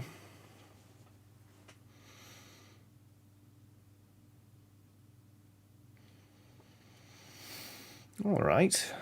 I'm actually quite happy with the skin as it is. I'll do a little bit of layering work on these trousers.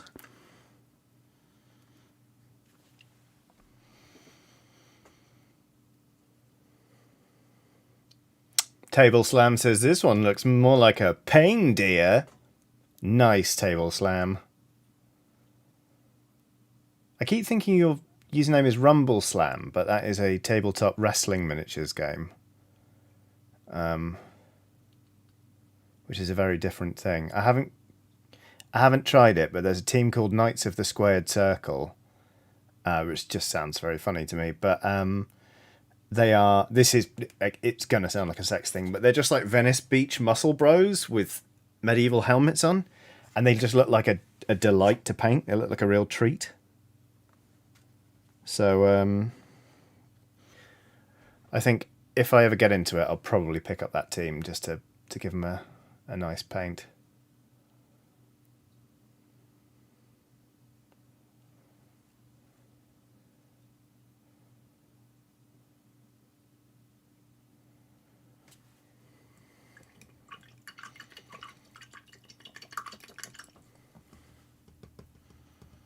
Aiden Folk says, but do they say knee? I don't know. Maybe they say like knee drop or elbow drop. Laurie says, Johnny, these colour schemes are chef's kiss. Yes. Thanks, pal. I mean, you just said Christmas, so I thought, here we go, Christmas, let's go, clap, clap. I need to get some brighter metal on these blades so they actually show up as blades. You still got silver on the palette? Barely.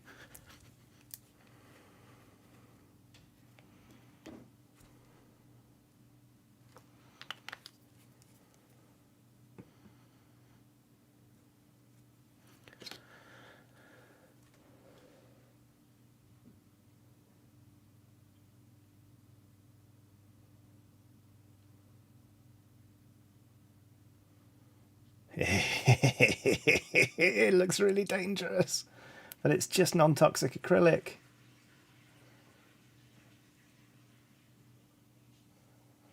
Oh, these are fun to paint.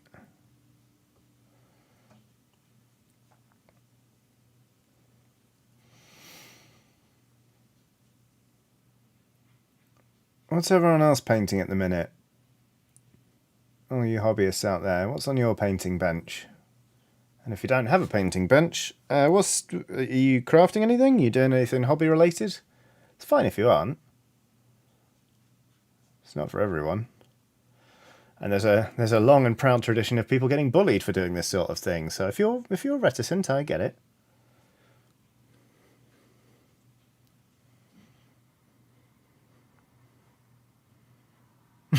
The nice which says me surrounded by big, giant, rippling, muscled men. It's not a sex thing. It isn't! Especially if you don't have sex with them. The nice witch. I should rename myself the judgy witch. No, I'm kidding. You're really nice.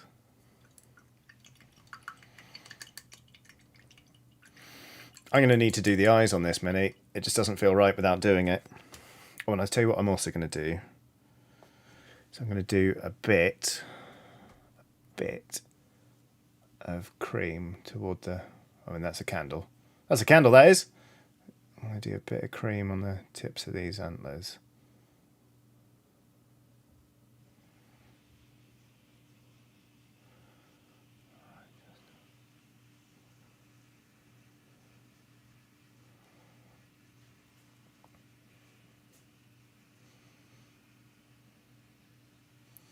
We are going to fuck these up later with Blood for the Blood God, but just want to get... There we go. Yeah, break that up a bit. Yeah! Okay. Ura Smith says, just taking a break from Votan armor to paint Votan heads and having a blast. Ronnie says, got to finish Cursed City, but also crocheting a hat because it's cold. Lovely. Quinn Grace is currently on the crafting bench a chainmail star ornament, cool, and a felt Mothman ornament. Yeah, that sounds great. Rob Deville says, has done a super chat. She's saying, Johnny, how do you feel about models for sideline staff? I've got the Goth Rocker to use as a cheerleader for my Black Orcs and a Gobbo with symbols. Brilliant. I love them. I don't really have many of them. I've got one model for my dwarves, which is Jacob Bugmanson, but I kit bashed him to have a ball in his hand instead of an axe. He just stands on the sideline.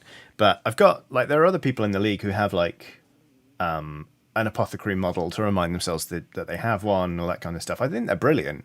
I should think about making some for my Norse team, because I'm going to try and run that team for 2 years. So there's no time like the present to get started. So we'll see. Ooh, I'll show you the progress on the pub in a box. So, if you haven't seen this before, basically, I got a wooden box quite cheap on the internet, and I thought, what if, because I was inspired by a Necromunda carry case that someone had made into a bar, I thought, what if I make a carry case that's also a pub? So, I painted the front like a sign, so it's called the Dodging Pig.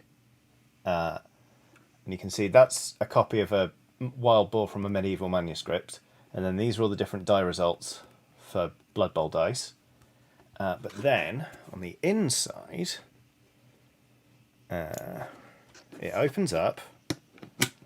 And it's a work in progress, but I stuck a hinge in it. So it stays open. And then on the wall up here, we've got Blood Bowl logo. These are removable. These are magnetic banners for whatever team I'm rocking. So next season I've got the Wodan Street Berserkers. And then down here, I'm still waiting for some more. I'm waiting for some wine bottles and metal tankards to turn up from Doll's House eBay. Doll's House eBay is incredible if you're a mini painter. There's Joseph Bugman in there, famous dwarf, having a little smoke and a pint. We've got a goblin head on the wall. We've got an orc head on the wall. I did this last night. That's a dartboard with an axe in it. It's actually a Votan axe, but, you know, whatevs. And then the floor here is a metal tape that I've painted to be wood effect so that the models will stick to it. And it's extremely over the top. Will says, wait, are they called Wode on the Street? No, it's Wodan, as in, like, Odin, but the because they're a Norse team, but Wodan is how it was in Old English. So, yeah, that's my little carry case. It's quite a lot. I think so. The final thing is I've got this little portrait that I'm going to paint. I don't know what I'm going to put on it though, and then I'm going to make some little posters to go on the walls, and yeah, we'll see. But yeah, it was like I've wanted to do that for over a year, and it's been really fun to work on it. Danilla Dragon says the public's amazing. Bye everyone, I have to make dinner now. We'll watch the rest later. Take care, Danilla. Will says portrait idea. It should be you. Nah, not me. I was thinking about Joseph Bugman, or maybe Wilberforce Chronicled It, because he was like the first. Well, he was a very important death for me during my first Blood Bowl season. But we'll see. I don't know. Anyway, right. How much more do we need to do on this? I want to do a little bit more on the fur here. And then I'm going to do the eyes, and then I'm going to call it on that model. And we'll move on to Firkin, the big lad. So... let us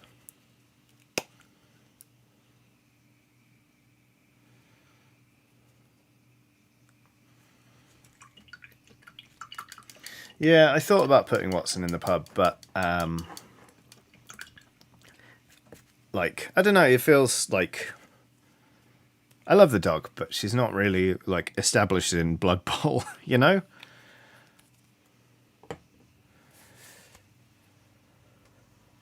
The nice switch says, oh, but what if it was just like a photo of David Schwimmer? No explanation, just a portrait of David Schwimmer. I mean, it could be. I'm not saying no is the weirdest thing.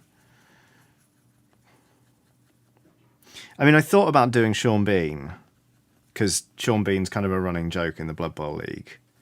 But then also, like, he came out a while ago and was like, I don't really see why intimacy coordinators are a thing. And it's like, Sean, shh.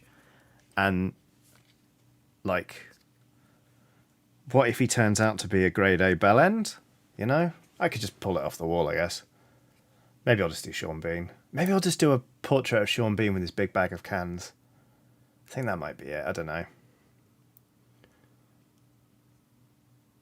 We'll see. Anyway, let's do a little bit of layering on this fur.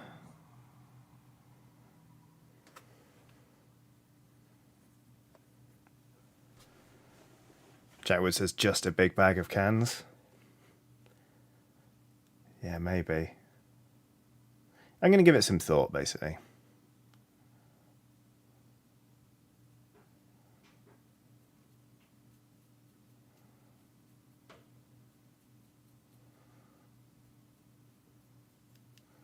Been quite rough with this, but there are enough raised bits on the model that I can get away with it, I think.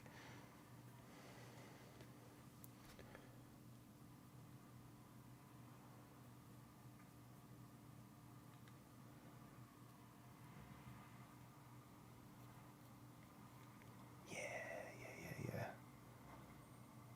All right. And I'll add some cream to that same mix and we'll go over it again. Yeah.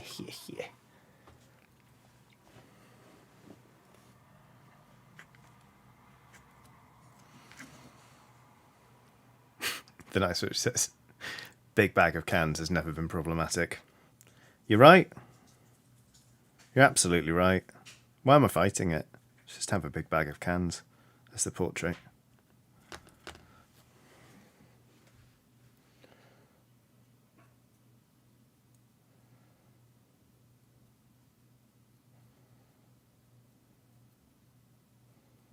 There we go. Again, just catching the edges, but with that lighter mix,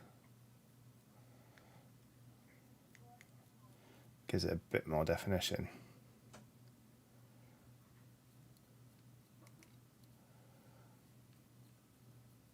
Ooh.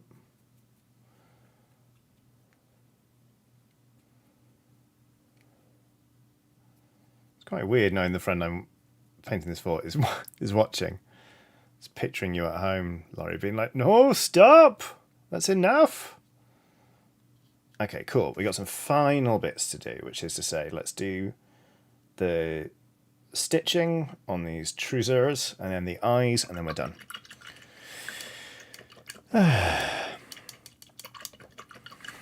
Okay. Where's my smallest brush? Oh, actually, I got some new brushes. Let's try them. Fuck it, why not? So these are absolutely bananas.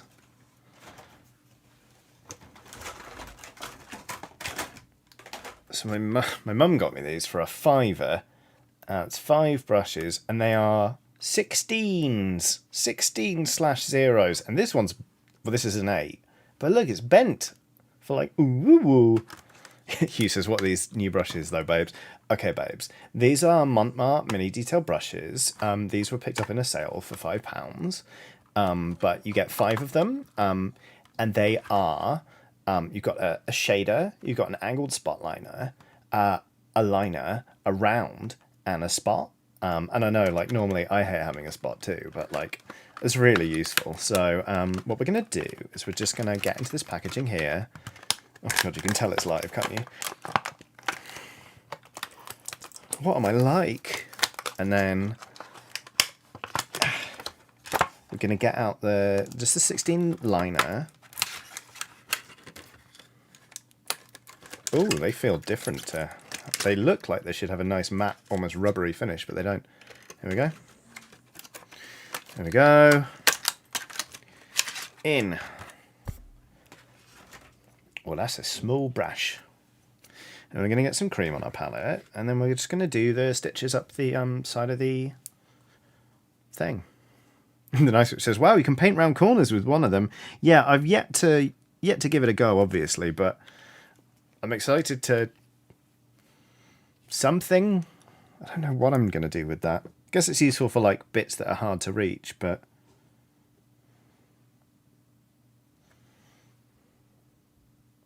Ooh. Interesting.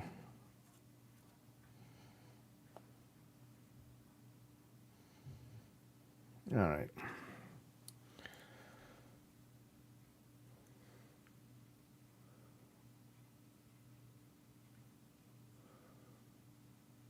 Oh, that's preposterous. It's very small.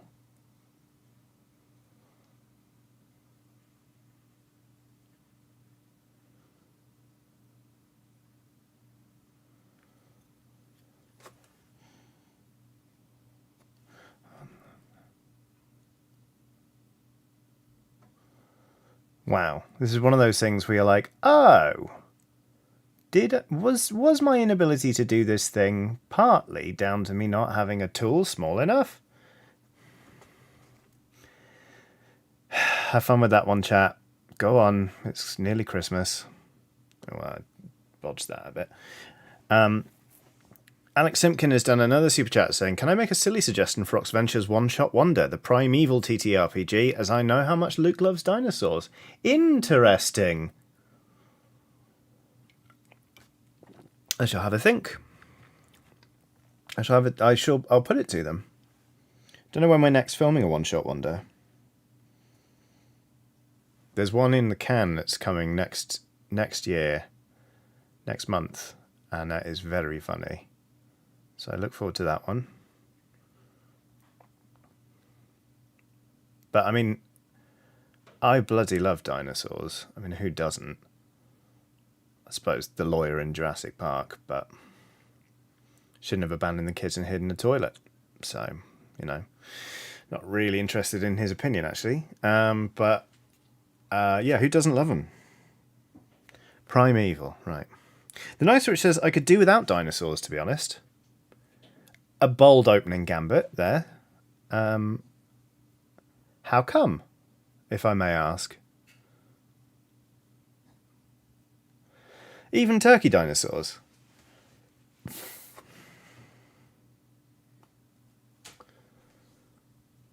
Or Quorn Rawsums. Which I You know what? I would say aren't rawsome. They're okay. But then that just sounds like a Scooby-Doo tie-in, doesn't it? So.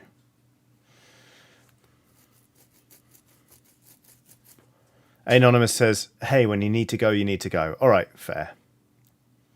Briley Marie says, is your keyboard trans flag coloured? I suppose it is. This is sort of more peachy, really, than like a true pink. I bought it because I really loved the keycaps. They're like a bento theme. But hey, if it reads like a trans pride keyboard, I'm not complaining. Trans rights are human rights. Fuck TERFs.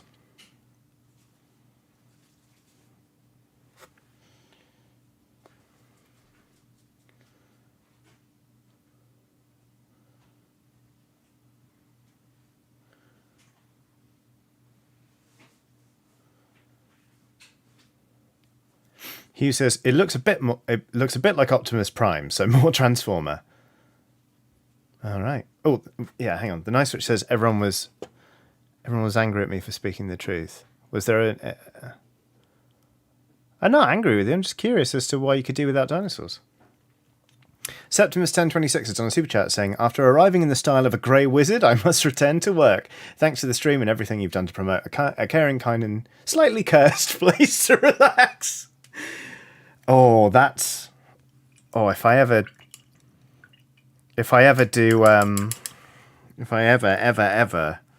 do like marketing material, that's going on.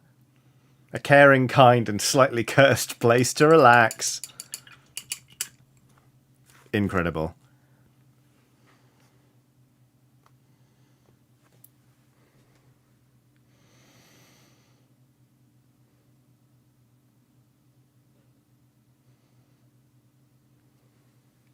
All right, that's the trouser stitching. All done. Now we've just got to do the eyes on this bastard.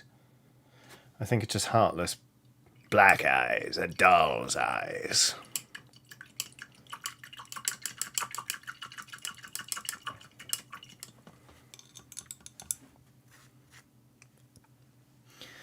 My paint puck, where I keep all my brushes, is getting obscenely full. I need to put some of them back in a case, I think. But before then, let's... There we go. Laurie, black eyes or red eyes? They said, shaking up the black. The Nice Rich, here we go. The Nice Rich says... I just think dinosaurs come off as smug, and yet they're really shit at not being extinct. I get bad vibes from them. I will not be explaining further. I'm not going to argue with you. I don't feel the same way, but I respect that opinion. Okay, black. Thanks, Laurie. Get bad vibes from them. Oh, that got me. That got me real good.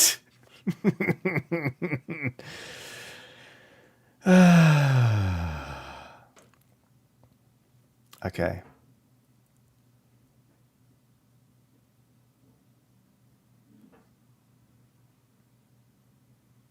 Oh, wow, that made painting that eye a dream.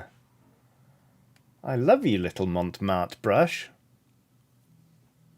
I'll try and get a bit more black on there, actually, just to really get it smooth. Yes! Oh, this thing looks so evil.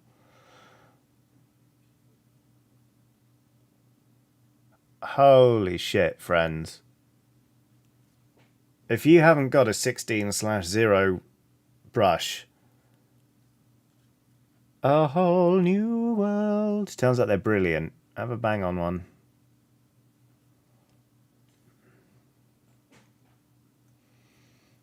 Little tiny tickle up the nostril, just to anger it. Get it ready for the gridiron. Alright, I think that reindeer's done. Jabberwock says, I might have missed it at the top of the stream, but can we ask where the deer mini is from? It's rad as heck. This is from my mini factory, I believe. If you search Snowflake the reindeer, then this is what you'll get.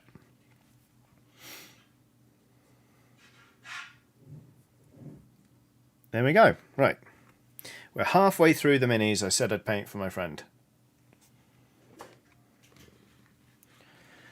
And you know what I'm going to do is I'm going to remove mulled wine Ogre from this base so I can stick the big lad down on it. And then I'll put them on 32 mils anyway.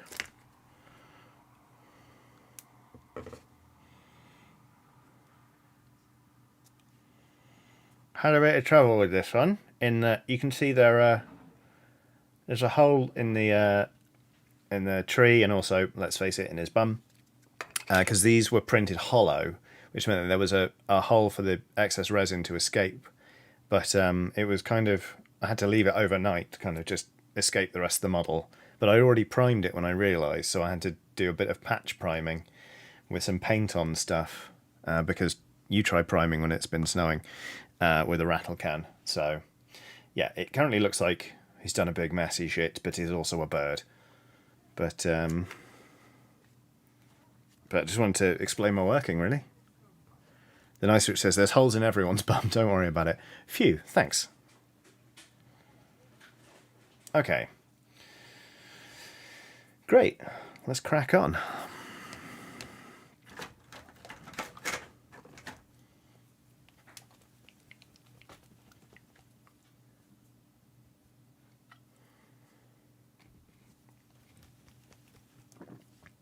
Micah says, fully didn't realise I was actually watching live.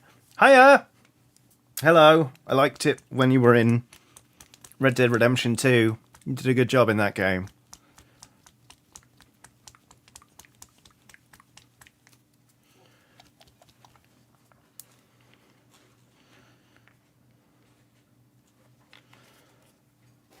Oh, my neck.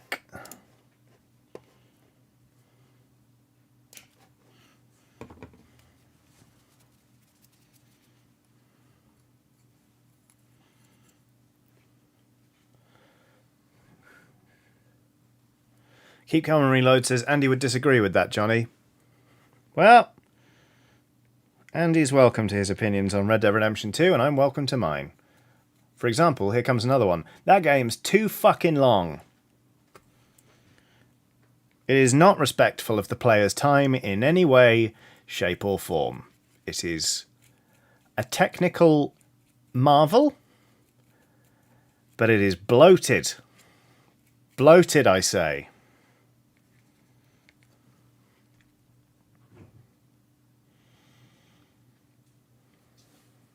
RV Dammit says airbrush primer was invented so you don't go out in the cold. I know, but my airbrush isn't set up. And it was a whole thing. And it's, you know what, I've been getting away with it with the rattle can until today, when I got everything primed, but the can was just like, it's so cold.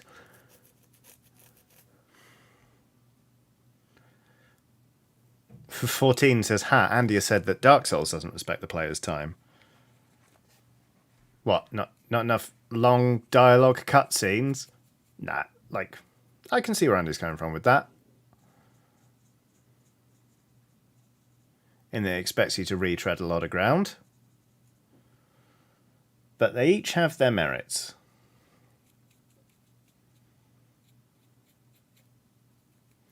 Arthur? Fed and blurb. Shut up, Dutch.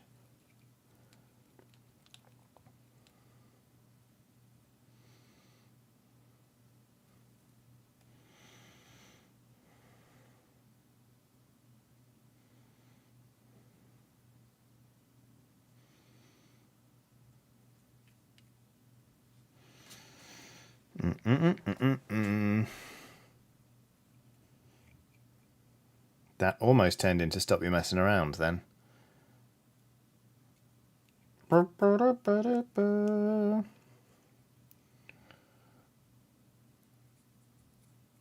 I say all of that about Red Dead Redemption 2, by the way, with Red Dead Redemption being my favourite game of that console generation. I think it is fucking incredible, and I was very excited for Red Dead Redemption 2.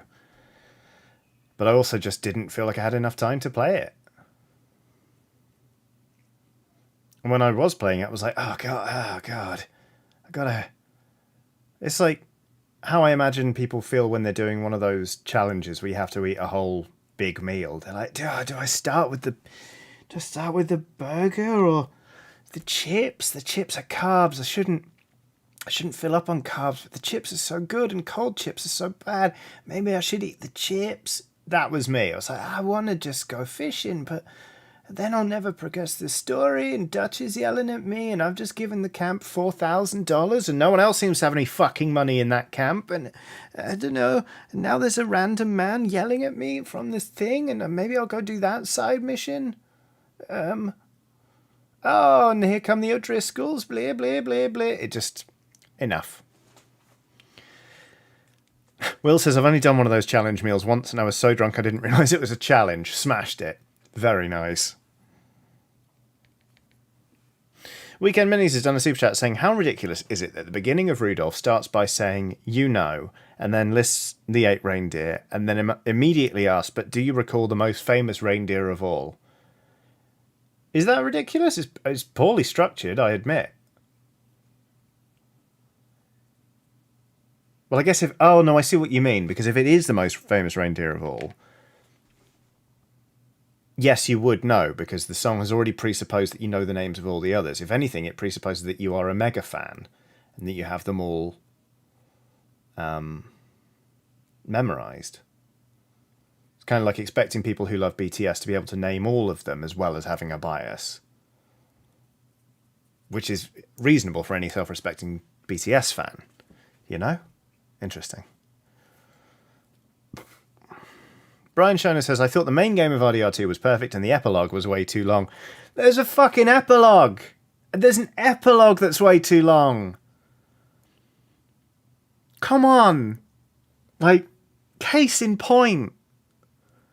I thought the main game was a perfect length, but the extremely long epilogue, that's where I draw the line. It's... that game's too fucking long. It's too long. What's wrong with a slightly more curated experience?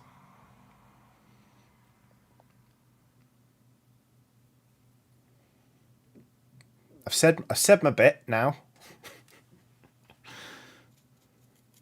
This green isn't as dark as I wanted it to be, but I'll darken it all right.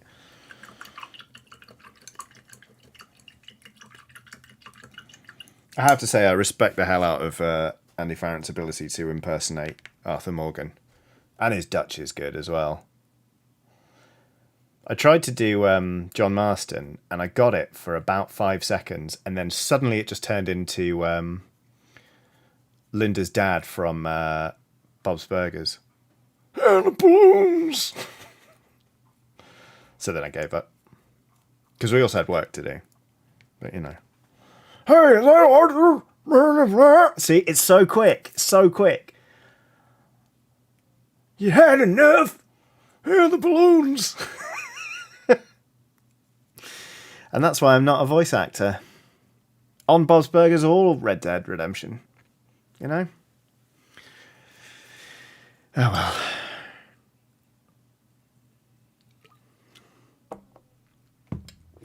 The Night Switch says, wow. Yeah. The Night Switch, your profile picture's changed midstream.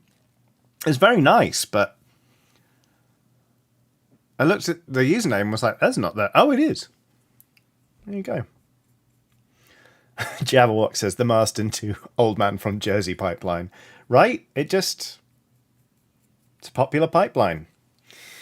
Okay, here we go. So,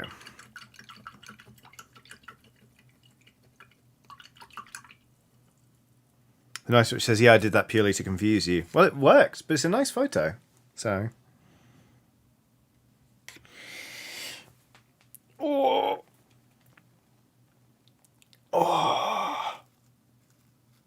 Okay.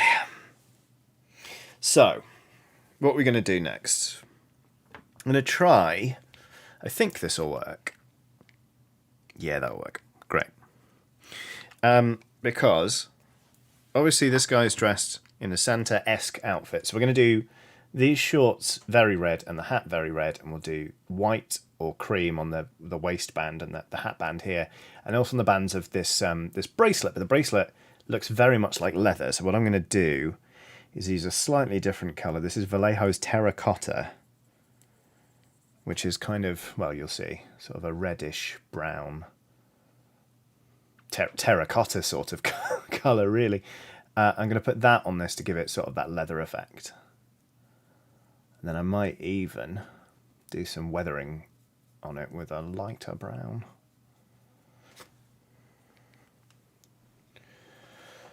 Oh, whoops. I forgot it's 6 p.m. And I do need a wee, so let's take a 5 to 7 minute break, shall we? I'm just going to finish base coating this little bracelet in too much paint, actually. And then we'll take a 5 to 7 minute break. You know the drill.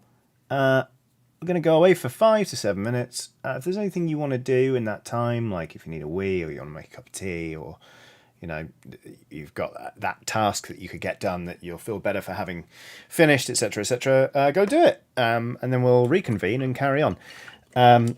If you're not going to go anywhere, you don't have anything to do me a favour, check your posture, see if you need a little stretch. But don't worry, there'll be some smooth jazz and a picture of Watson, who is my dog. And I'll be back then.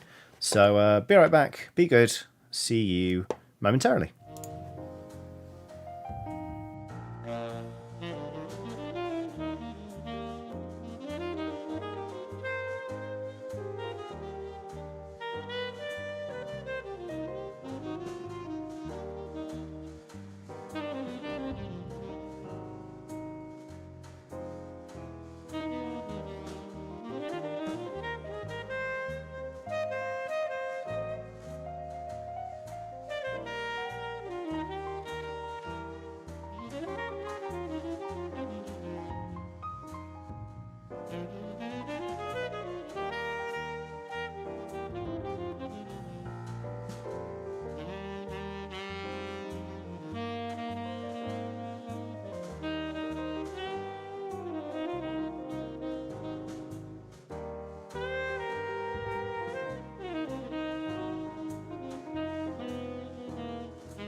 If you like a lot of chocolate on your biscuit, join our club. Wait, hey everyone.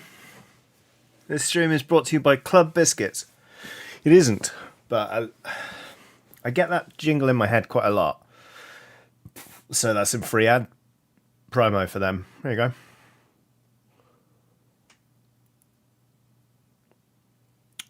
Yep, good. All right, let's crack on. So we've just red.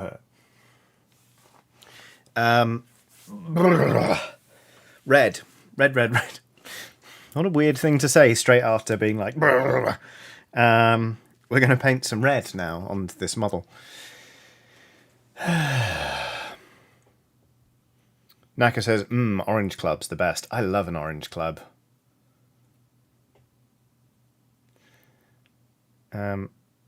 Also quite liked the mint club, despite not being like mega fond of mint and chocolate at the same time. But orange club was always my favourite. Will says, love a club biscuit, second best, not quite a chocolate bar snack. Will, have you just changed your picture as well? How many of you just changed your picture to mess with me? Chaos says, the one I wish they bring back is the orange Twix. What? There was an orange Twix? Q says, no one. Oh, you fucks! Will says it's not to mess with you. Oh, okay. Some of you have changed yours, I can tell that much. But,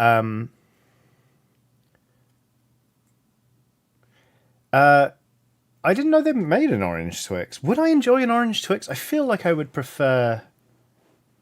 a normal Twix over an orange Twix. Also, refrigerated Twixes, best Twixes. Life has never been the same. Wow. Yeah, no, I stand by that. Life has never been the same since I was once handed a really cold Twix on a flight, and I ate it and was like, this is delicious. So ever since then, if I have a Twix, I'll stick it in the fridge. God, that was so fucking boring. 196 of you sat through that. Ugh. Oh, I'll tell you what. My favourite version of a Twix is a cold Twix. And you know what? I've never thought about Twix as the same since I first had a cold Twix, and I thought to myself, I prefer this to a normal Twix. Jesus Christ. Fucking hell.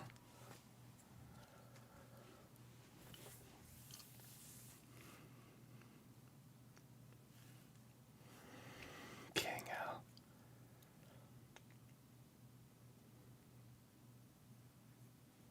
Thank you all for sitting through it, by the way. I realised that came out as a criticism. I am eternally grateful to you.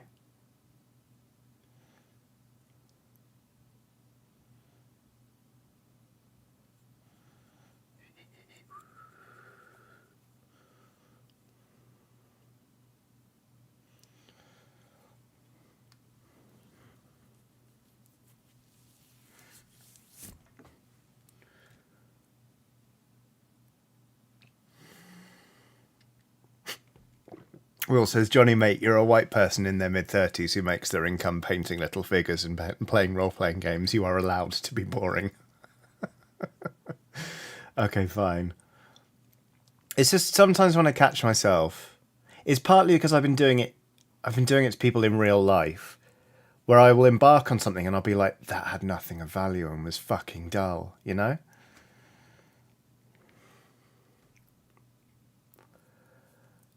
Anyway. It's all good. We're painting the shorts of a big, tree-wielding, smashing ogre. Who, I mean, it's all this sculpt, but right, this is just one colour that's gone on here. No shading, no underpainting or anything. And the way it all stands out, it's just a really good sculpt. I love this model, I have to say. Again, it's on my mini factory. I think it's like something like Festive Buddies Star Players or something. It had a quite esoteric name, but it was part of a bundle. Listen, I just print the things and paint them.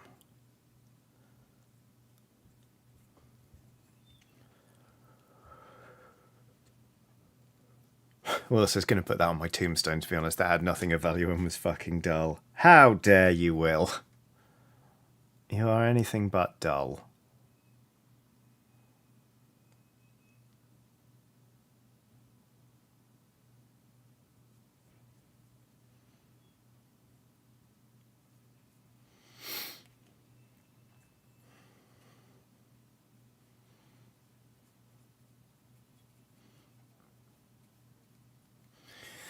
Anthony Dunn is on a super chat saying, for your future club biscuit purchases. Ooh!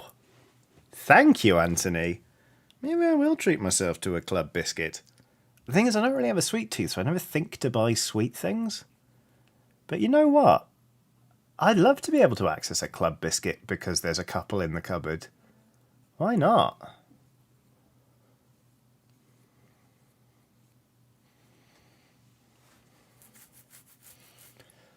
Currently, this just looks very brown. So what I might do is stick some red in the terracotta and make a redder version of it. How do you like me now, terracotta? And see how that comes out. Yes, there we go. That's a bit closer to what I like.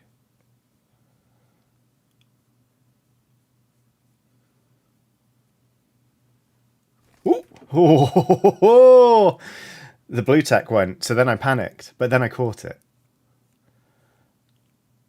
I'm only allowed to throw something all the way across the table once each stream. It's a new rule, and I already did it with a pot of moot green. Good save. Nice, which says, whoops! Spelt specifically W-H-U-P-S, which is such a perfect rendering of that exact whoops. Like, whoops!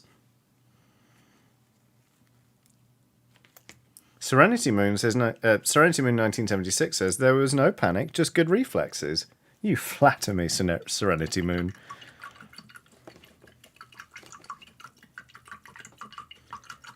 Hugh says, Johnny is red doing the bracer. God damn it, Hugh.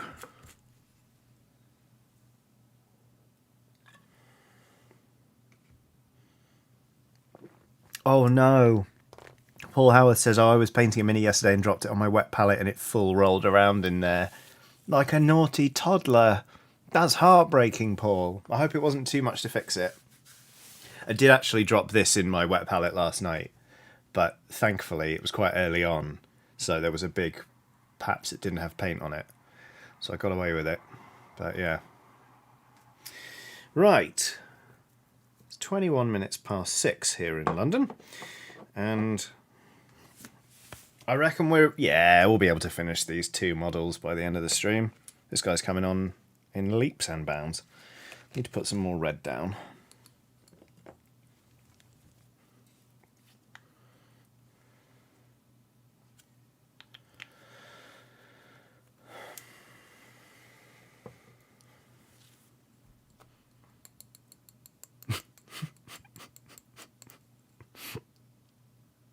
Nice, where it says I always forget about the time difference between here and London.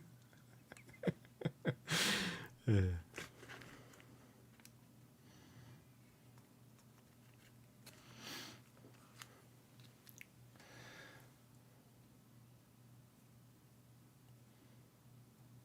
How far do you have to go for the time difference to count in like a matter of like minutes? Because like obviously the UK is an hour behind, say, France and Spain and Italy and Germany. But obviously that implies that you go a 60th of that distance. And the time difference is a minute. How far do you have to go? Because there probably is a time difference between bits in the UK, so we don't count it, because what's the fucking point?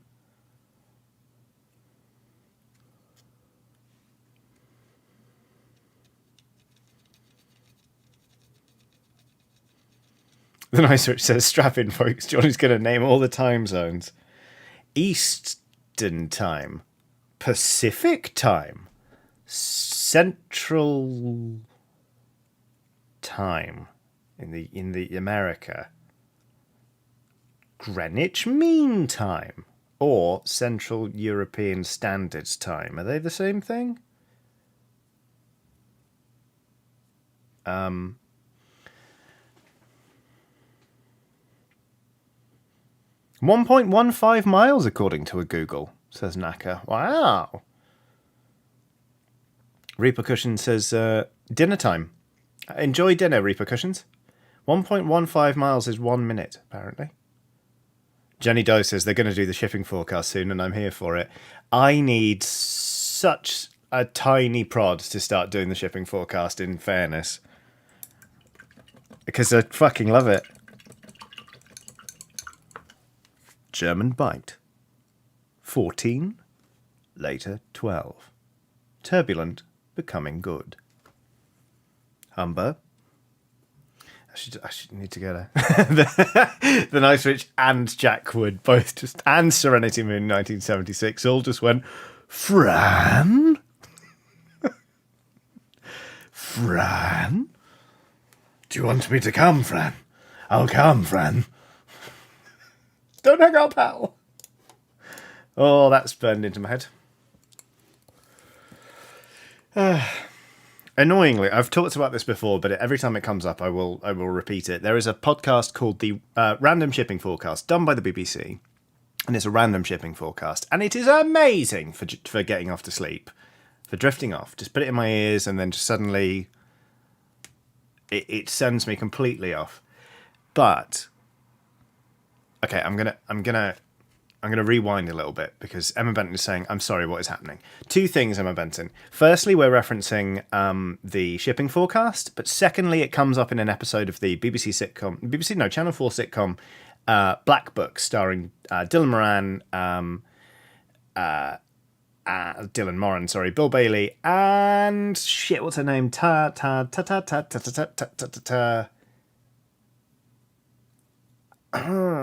What's her name? Tasman Grieg, thank you. But in one episode, Peter Serafinowicz, who you may know as like the dickhead flatmate in Shaun of the Dead, or the voice of Darth Maul, is a British actor, is in it as like a person Fran, Tamsin Greig's character, doesn't really like, but he has a very sexy voice that does things to her. And he says he's going to be reading the shipping forecast on Radio 4 that night. Now, the shipping forecast is a thing that goes out nightly, and it's for basically people who work at sea or need to know the information about what the weather's going to be doing around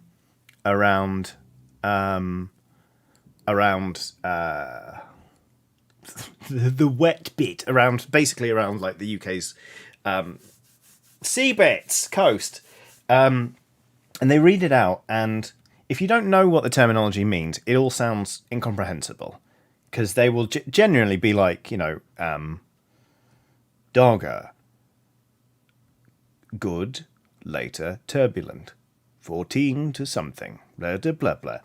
And they read all this out, and they read it out at the end of broadcast on Radio 4, before the station goes off for the evening, and they stop broadcasting. So it happens in the early hours of the morning, and it's tremendously calming. But the problem is, they then say, the Claire de Bear says the British Isles. Well, if you want to get technical about it, Claire de Bear, I'm pretty sure we all knew which bit I meant when I said the wet bit. But after the shipping forecast, they basically say that concludes our programming for the day. And then they play God Save the King really fucking loud. And so the problem with this podcast, the random shipping forecast, is they leave in the national anthem.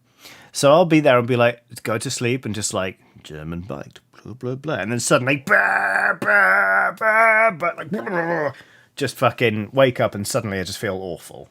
And it really upsets me, because otherwise that would be my favourite podcast in the world. It would put me to sleep in no time at all. And it does.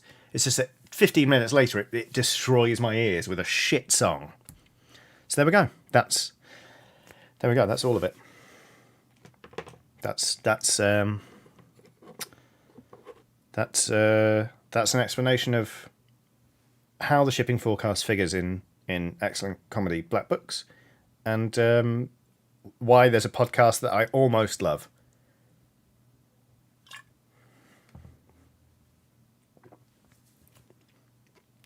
I suppose we could do a podcast called like the shipping forecast, where it's like trying to guess which characters in an upcoming anime people will want to get together the most. It would be niche and probably bad, but I'm not saying that that's a reason not to do it. In fact, if any of you out there wants to do it, go for it. If you end up making loads of money, maybe give me a kickback, but go wild.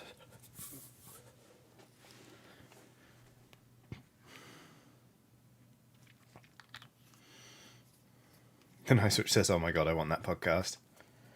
Well, be the podcast you want to see in the world, The Nice Witch. But presented like the proper shipping forecast. Oh my god.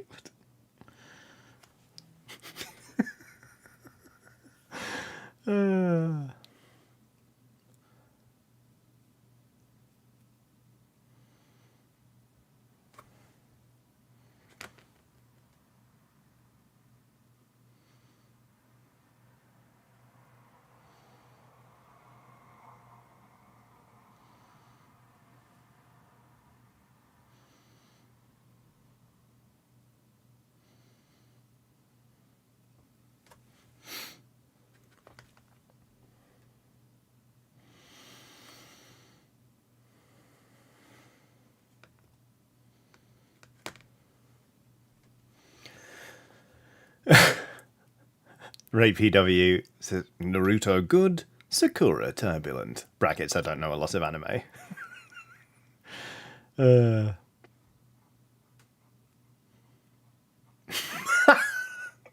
Nice Witch... The Nice Witch says, just really like the idea of a very serious voice saying, Sherlock, John Locke, Sherlolly, Sheriarty. Oh no.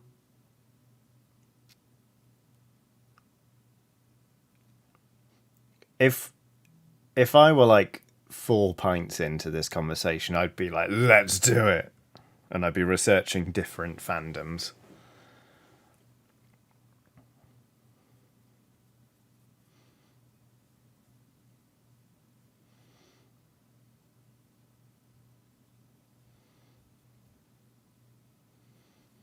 What are all the ones from Life is Strange? Pricefield. Warren Max. Anthony Dunn is on Super Chat saying, play Sailing By, then the anthem on Radio 4. Cruel. Right? Awful.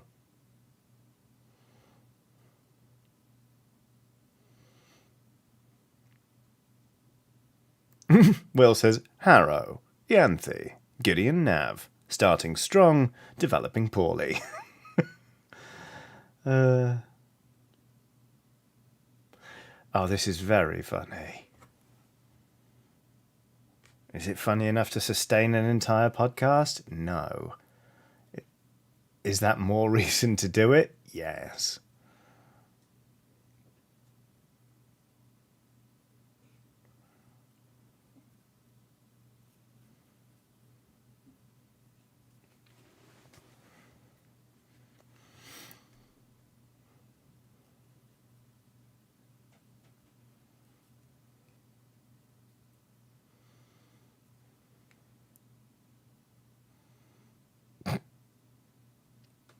Frodo Gamgee.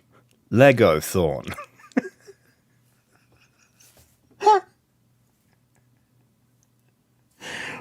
Borum Aragon. Gim Legolas.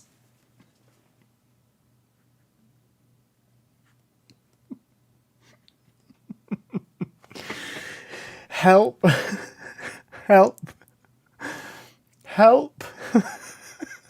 Help. Oh no.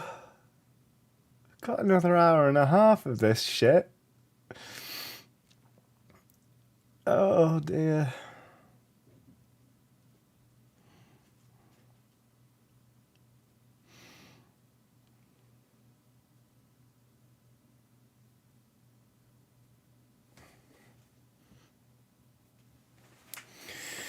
Ooh.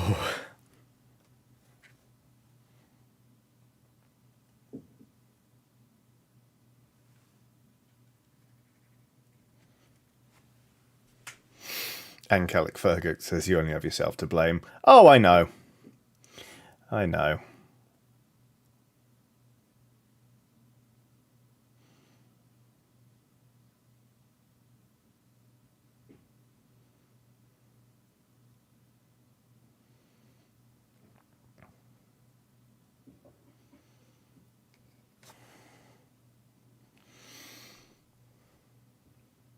Farrah Maragon.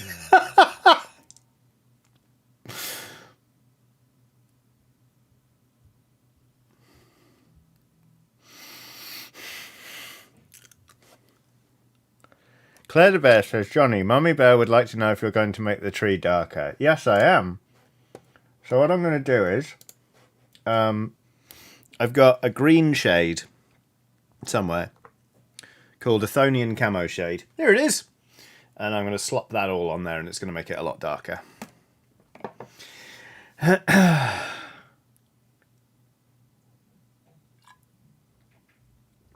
The Nice Switch says, see, there's a lot of mileage in saying ship names in a very serious voice. Yeah. Would we get a cease and desist, though, for calling a podcast the Shipping Forecast? Probably. It's a shame.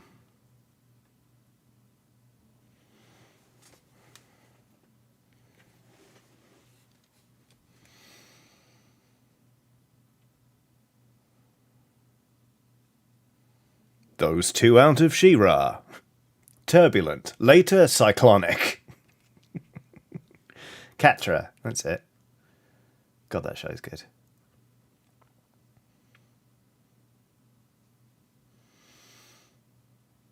Got really into it in 2020 when obviously there wasn't loads to do. My poor partner. I used to put the theme song on as part of a playlist when I was just going for a shower. It's just really powerful to be in the shower, to be like, we're gonna win in the end. It's really nice.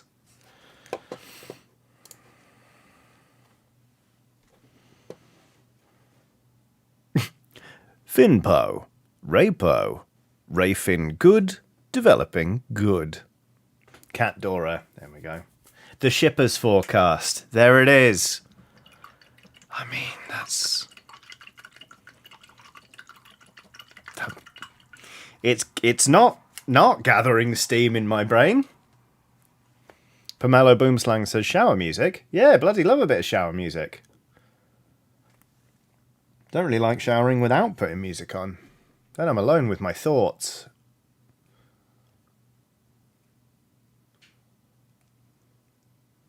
Like, I know people say that like shower thoughts are great, and in fairness, going for a shower does often help me solve a problem if I'm trying to think of a solution. But I don't solve it by going into the shower and thinking about it. I go into the shower and I don't think about it. And I let my brain do the rest.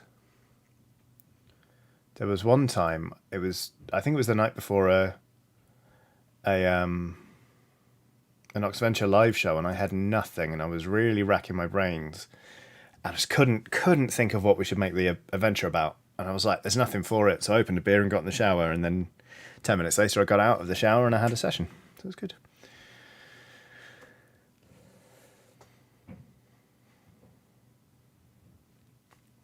Anthony Dunn says, does Santa have a massive nipple? Santa's nipples are here and here. That is a bauble, which is on this wreath.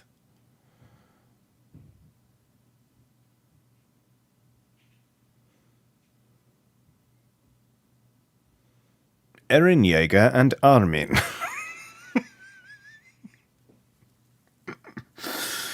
Oh.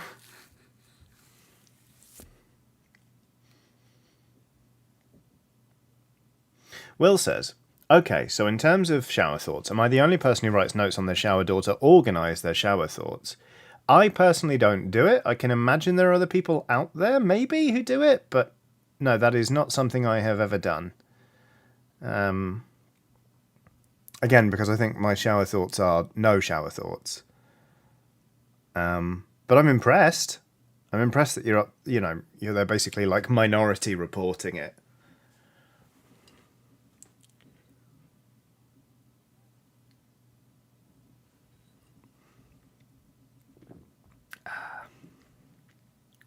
Well done, Beer. You can go on the floor, where I will forget to pick you up for approximately 3 weeks. Thurry Weaver says there are shower crayons. My God.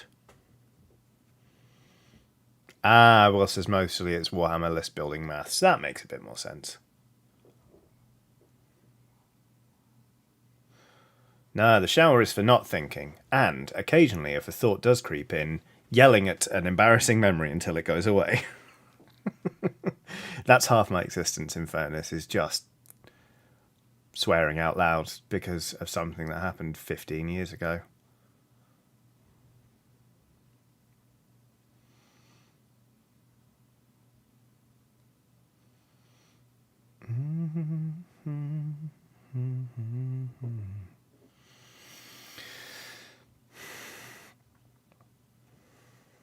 Today, then.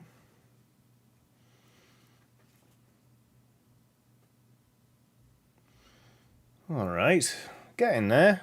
Got to base coat the baubles and the studs on the bracer, the little baubles at the bottom of the shorts, the tree stump, all of the skin. Okay, we're quite a long way away off shading it, but it's coming on nicely is what I mean.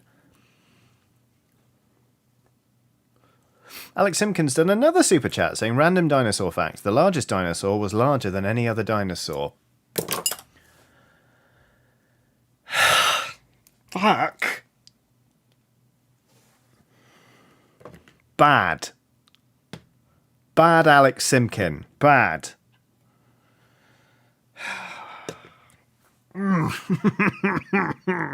Little monster.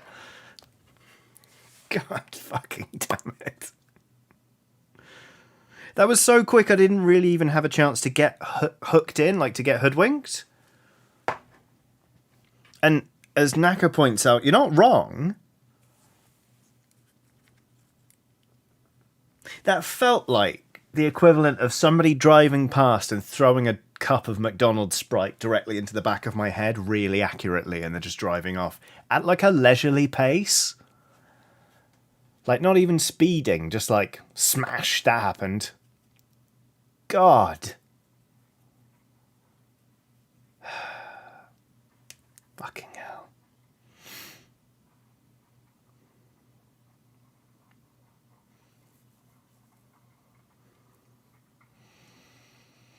He says they're out of line, but they're right. Yeah. Emma Benton says that feels like a very specific analogy. Yeah, but Emma, does it feel wrong? That's how it made me feel. You know? Fuck. God damn it.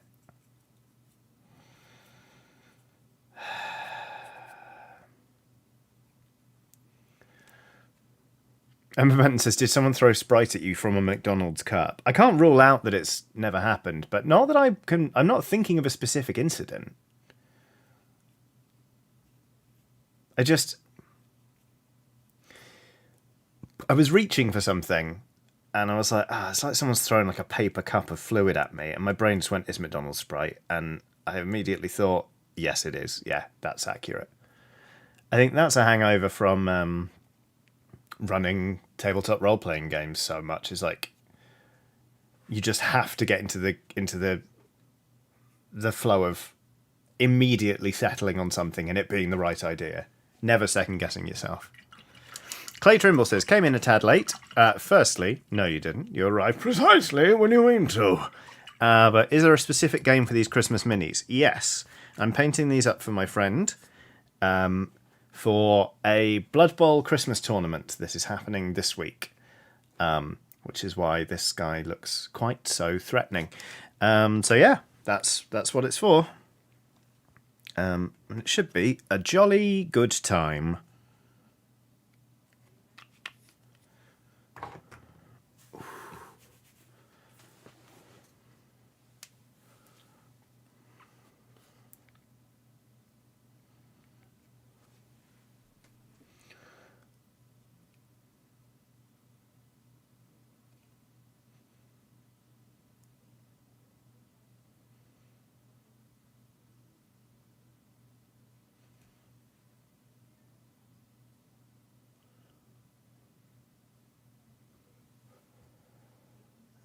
Let's do another blue one. Why not? Let's do another blue bauble on this wreath.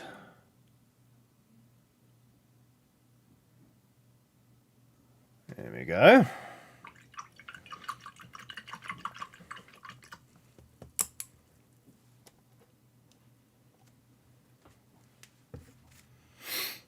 Thanks, mods. Spray paint, you fucking idiot.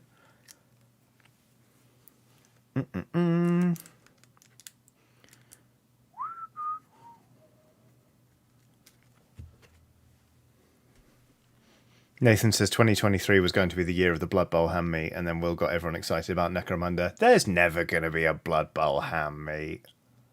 Come on. And that's fine.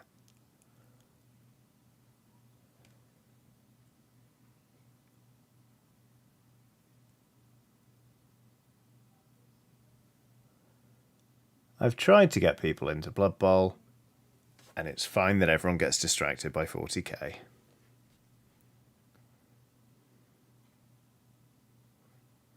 Slightly alarmingly, Will is now just chanting gangs, gangs, gangs, but in a Necromunda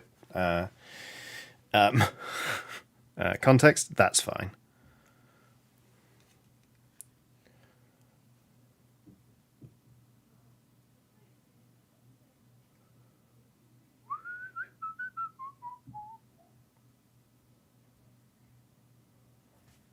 In my ear, I'm listening to my top 100 songs from Spotify this year, one of which is a genuinely, like, really lovely sounding song called I Am Coming to Paris to Kill You. And it's just like a bit of a bop, but it's one of those ones where you're like, oh, don't sing along to that. Don't do that. The Nice Rich says, Necromunda? Oh, I sure hope it does.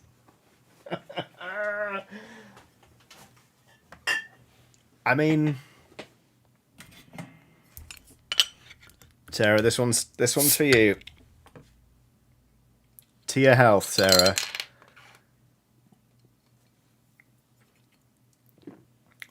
Monk asks if I or any of the other lovely Skelly pals are going out to Warhammer Fest. I'm not, but I believe some others are. Are you going up there, Monk? Timothy Thomas has done a super chat saying, "Hey Johnny and LSPs, life's been hectic recently. Sorry, life's been hectic lately. So I haven't been in chat for a while, but Preston Chiodini and the New Ox Venture have kept me sane, so here's a little Christmas cheer for you." Thank you very much, Timothy. That's very kind. I'm sorry to hear life's been hectic. Hopefully, like, in a nice, fun way, rather than like a horrible, overly stressful kind of way. But thank you very much for the super chat, and I'm very glad you've been enjoying Preston Chiodini and the New Ox Venture. That series, wow. I can't wait for it to conclude. In that, I can't wait for people to see, like, the last episode, etc., etc. Not like, I can't wait for that to be over. But, yeah. Jack Wood says, I will be there sweating nervously about Golden Demon. The fact that you're even entering, Jack, is a huge achievement. If you ask me, I daren't at this point in time. I'm going to swap brushes.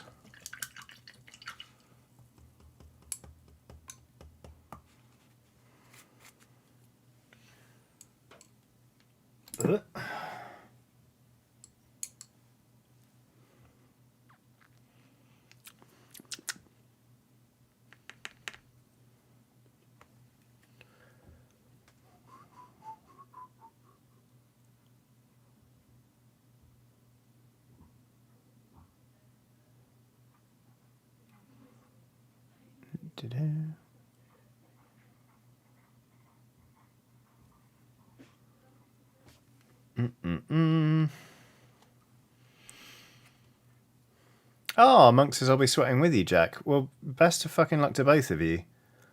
It's a hell of a thing to enter the Golden Demon, which, if anyone's wondering, is basically the annual, like, official Warhammer painting competition, and the standard is unbelievably high in all categories, including the ones that are, like, for literal children. They're obscene. So yeah, anyone who even enters is a winner in my eyes.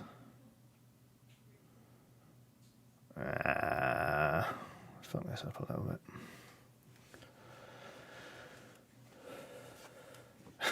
Will says Games Workshop should have a competition for people who want to fire off an enormous number of minis to a surprising standard at speed.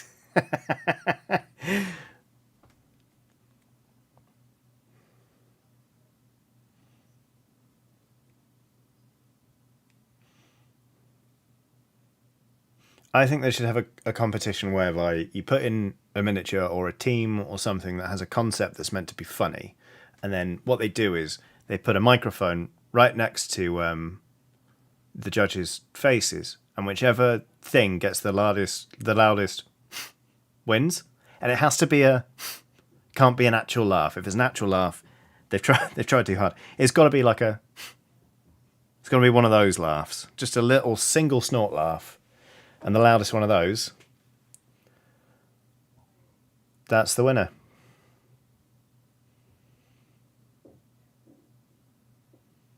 They should hire me. I'd really shake things up in there.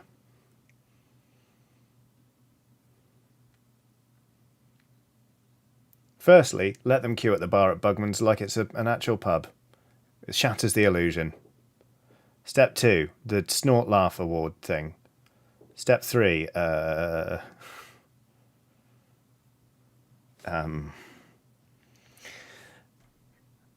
that's probably enough for my first year of employment, isn't it?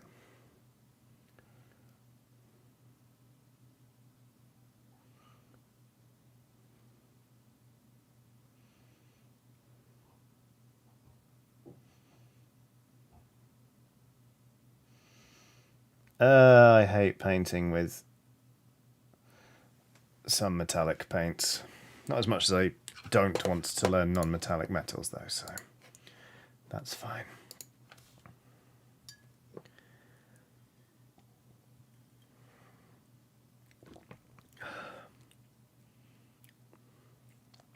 Will says step 3, get rid of male space marines. Oh, God. It'd be delicious, can you imagine?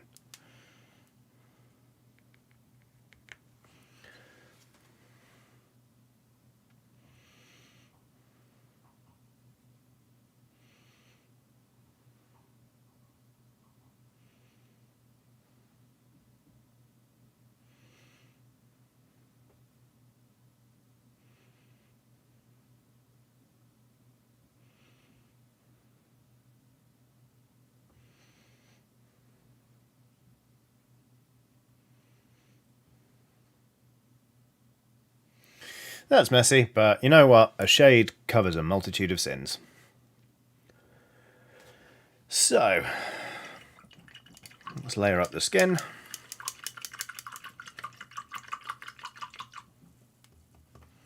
And then we'll go from there. For that, I need Kislev Flesh, which is the only Games Workshop paint I have rebought after trying to switch to the Vallejo version. Ah, good. Chat's talking about fuckable dragons. Tremendous.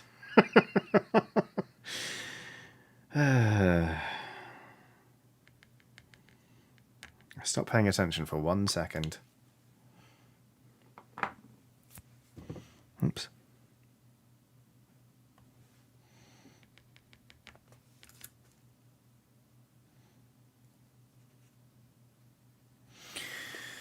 Right.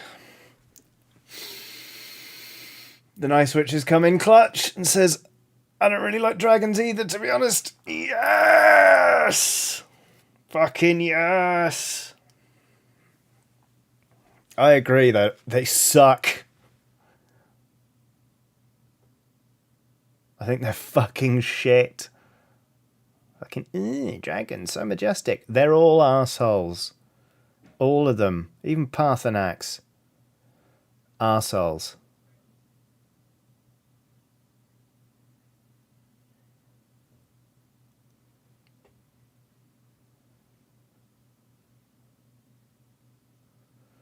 Well, we'll let the shade fix that. That's fine.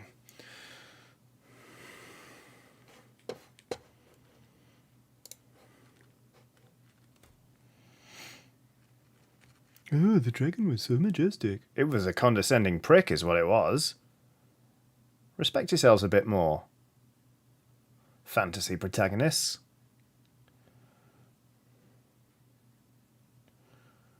But then, of course, if the fantasy protagonist respects himself, then how will they ever have somebody else tell them that they're actually a beautiful woman who was just, hiding her beauty when she was a gutter snipe that nobody saw the value in until she accidentally discovered her magic abilities, and then he was there to show her the way. Difficult.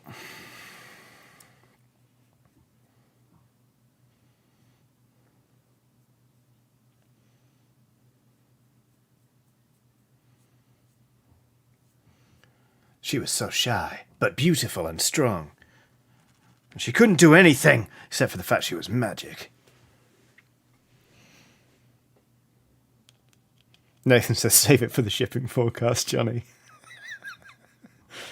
Oh, the nicer it says, sorry, I just need to quickly say that Falcor from Neverending Story is a really cool guy and I respect him a lot. I don't want Falcor to think I don't like him. That's fair. That's fair.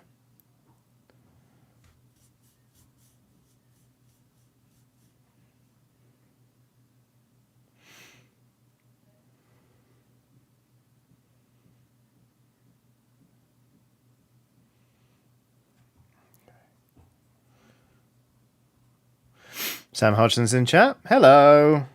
I hope you are doing okay, relatively speaking. Sorry that you've come into the stream just at the time we were talking about fuckable dragons. Personally, I wouldn't fuck any of them. Because I think dragons suck. There it is. They're haughty and rubbish. Excuse me. Oh, the shade's going to do a lot of work on this. Not loving where this is going so far. They said on a date with a dragon.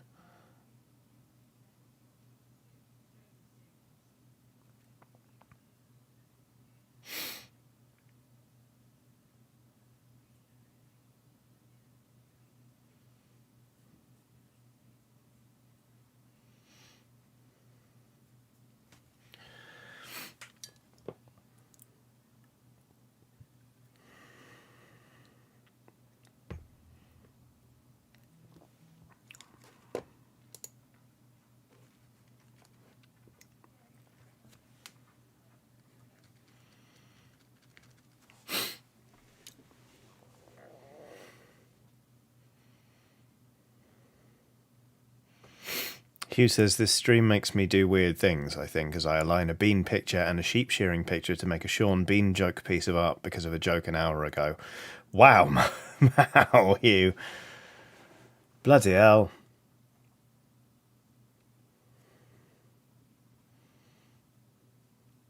Monk makes a good point. You'd be in great danger fucking a Discworld dragon. Actually, I like the dragons in Discworld. I think they're brilliant. But yeah, no, again, still wouldn't fuck one. Because if all it takes is one wrong movement and then bang, that penis is not coming back.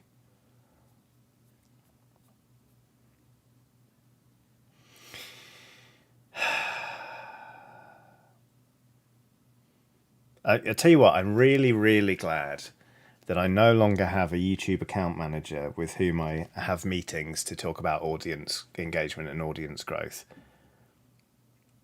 Because they ask questions like, what do you think you could do to sort of appeal more broadly and grow your audience a bit faster? And I'd have to say things like, maybe we should stop talking about fucking dragons. You know? Difficult. Just difficult.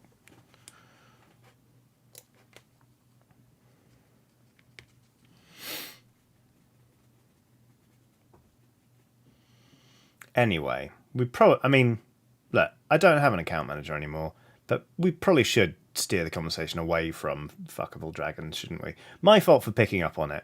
I reckon if I'd said nothing, if I hadn't given oxygen to that particular topic, it wouldn't have taken off in the way that it did. And yet here we are. This is going to take some real doing, this skin. This is going on. It's going on like bad sun cream, this paint right now. So I'll probably do a second coat of it before we shade. But of course, in order to do a second coat, you first have to finish your first coat. So let's do that. I'm going to dan up. I need a bigger brush.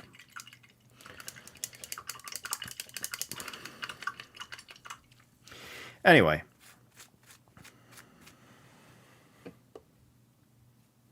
What's your favourite non-traditional Christmas dinner element?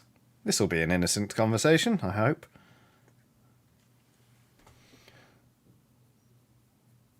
There we go.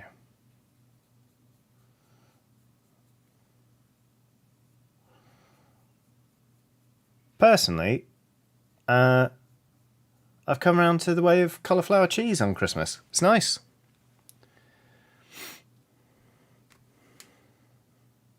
Nick Green says, I like to make creative pizzas. That is a non-traditional part of a Christmas dinner. Colin Lasser says, people. Brilliant. Chaos says, do Yorkshire puddings go on a Christmas dinner? They bloody well should.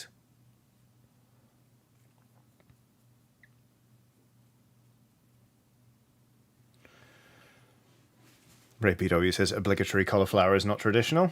Very good.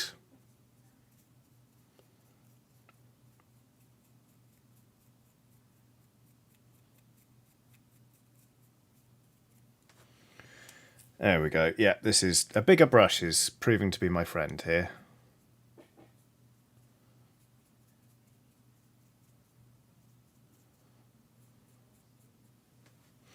Do I have much flesh shade left? I must do. I think I've got Targor Rage shade, but I'm thinking about Reikland flesh shade. I think I've got some left from the original formula. Original recipe, Reikland flesh shade.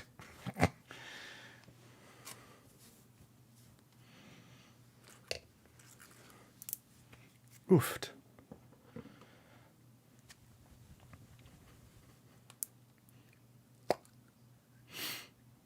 Oh, Beeb Boob says buffalo chicken dip. I could get on board with buffalo chicken dip as a side on a Christmas dinner. Why not? Septimus 1026 has done a super chat saying, if dragons hoard that which is considered valuable, how long till one has a hoard of NFTs? Answer, never, because NFTs are absolute rubbish. Very good, Septimus 1026. I enjoyed that.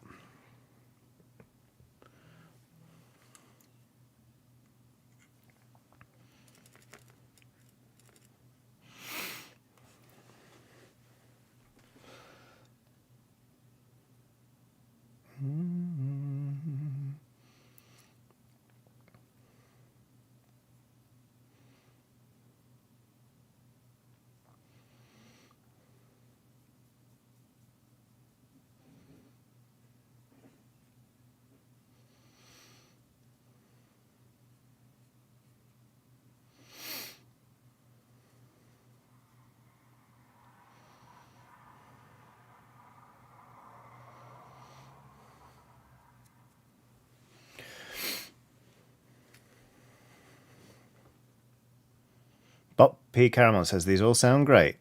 Yeah, looks like everyone's doing pretty well with their Christmas lunch.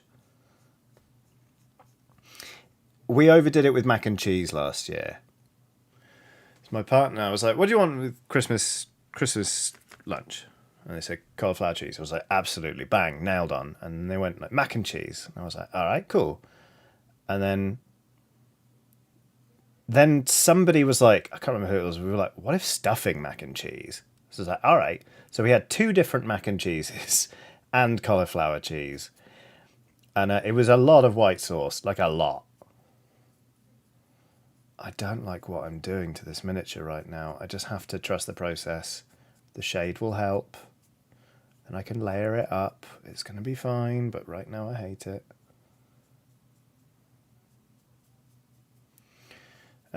So yeah, we're going to tone it down this year. I don't think I'm going to do mac and cheese for Christmas again.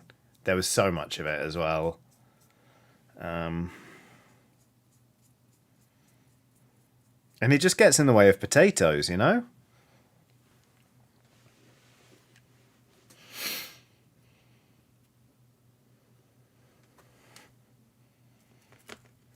Will says, Johnny, I have an image of you overdoing it with mac and cheese, and I'm picturing like 4 bathtubs of mac and cheese.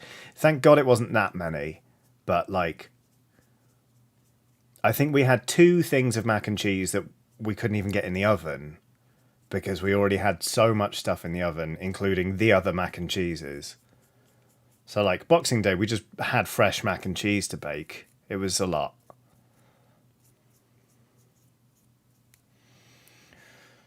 Oh, I haven't even touched this guy's face.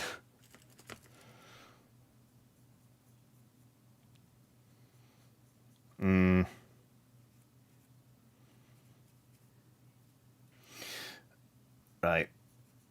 Right on Flash Shade, your time has come. Because what I've done there is just slap on so much Kislev flesh, and I don't know. Nice, which says I'd happily just eat a giant bowl of roast potatoes. Oh, 100%. God, I love roast potatoes. I've forced myself to learn how to make good ones. Or rather, I didn't force myself. I decided, I was like, I'm going to learn how to make good roast potatoes. And I learned, and it makes me very happy that I can do good ones consistently now. They're all a good size. They're all really crispy. Just makes me happy.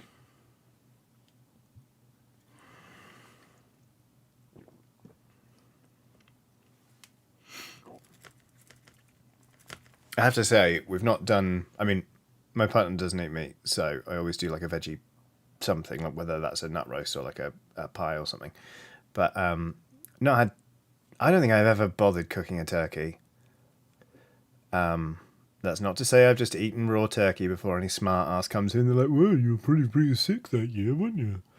I mean, I've just never bothered with it because fucking there are better things out there to eat, like a fist to the mouth.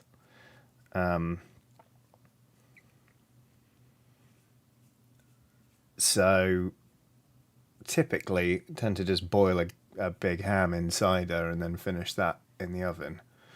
What I'd really love to do is a leg of lamb, but my partner misses lamb so much it's not fair to cook it around them. Just makes them sad. So I'm not going to make you sad on Christmas. So I might see if anyone... Oh, my neighbours are going away, and I've offered to water their plants for them.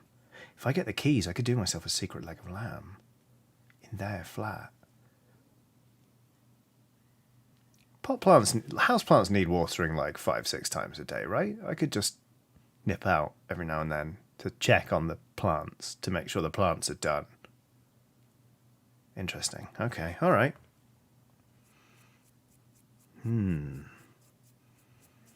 Arguably not a good idea to be plotting this live on the internet.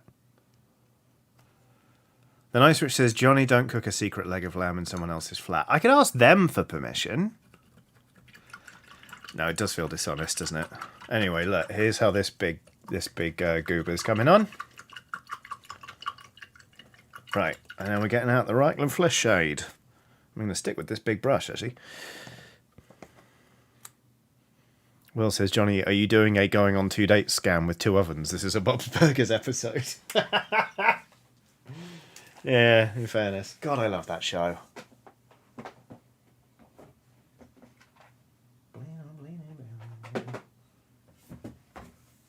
Hi, welcome back to Non-Binary Person Looks Through a Box of Paints. Today we're looking for Reikland Flesh Shade. Close, but no cigar. That's Carroburg Crimson. On we go. Which one will we choose next? Well, blow me down. It's actually Reikland Flesh Shade. That was pretty good. I'm impressed with this part. I've had this since 2017, and I've painted a lot of Skaven with it.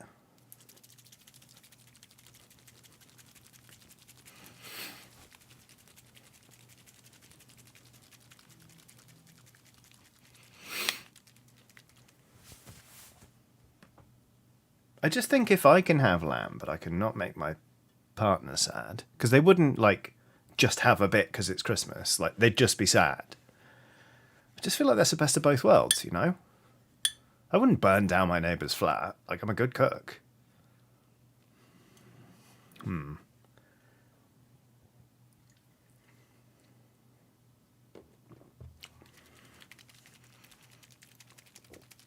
Unless, Monk, are you going away for Christmas? Can I come round and can we cook a leg of lamb? Will says, okay, but are you also going to eat it in the flat next door? Probably, yeah.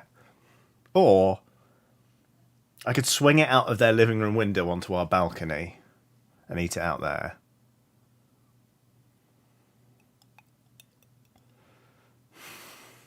Pomelo Boomslang says, are you going to have to change clothes to hide the smell? Obviously, yes. I'll make it work. For the avoidance of doubt, I'm not going to do this, but I'm going to think about it. Monk says, I'll be out on my bike, mate. You're not going to be out with your oven, are you? No, I'm joking. It's fine. There we go. Flesh shade. On you go. You delicious red glop.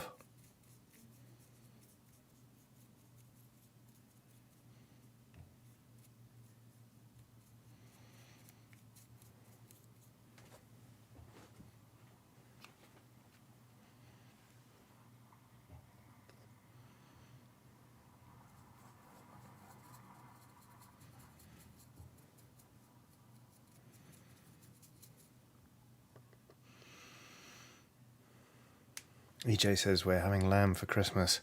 You're more than welcome to a portion. Damn it. Don't make me go on a weird secret road trip. That's even stranger.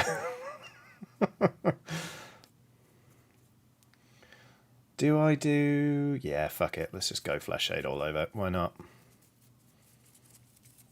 Oddly tinged. It's like a red velvet cake, but it's an ogre.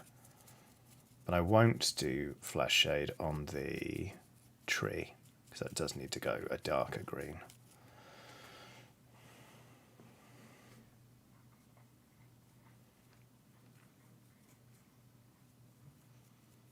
And on the wreath, obviously. Okay, that's a bit better. Yeah, there we go. And then I'll be able to layer that up. Fine, fine, fine.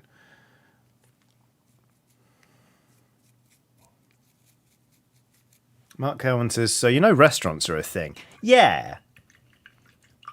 They are. But like I wanna cook it myself, you know?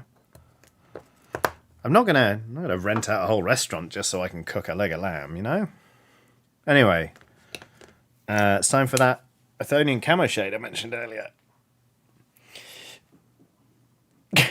Will says Bob's Burgers ass plan. Fuck's sake. God, I love that show.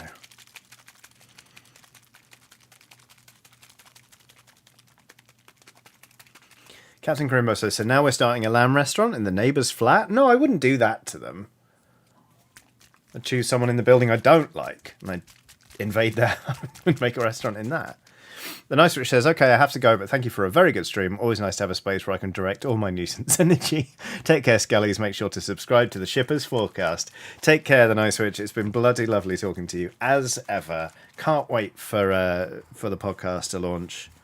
I'll shoot you a message. We can record sometime next week. But yeah, take care. Of course, The Nice Witch streams on Twitch. That's twitch.tv/The Nice Witch. THEE Nice Witch. And that's witch as in a horrible persecution of women rather than sandwich. Anyway, there goes the Athonian Camershade. I'm going to darken that tree right down.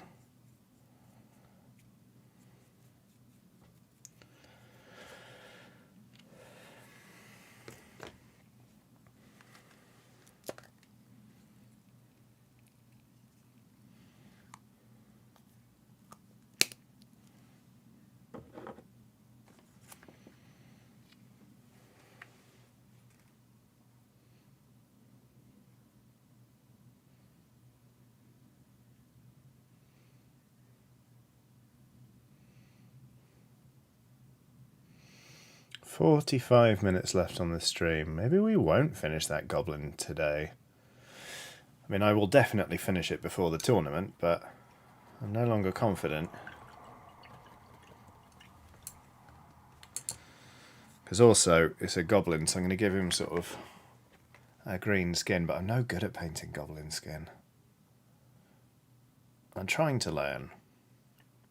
Maybe I'll do this off stream, to be honest with you. This one.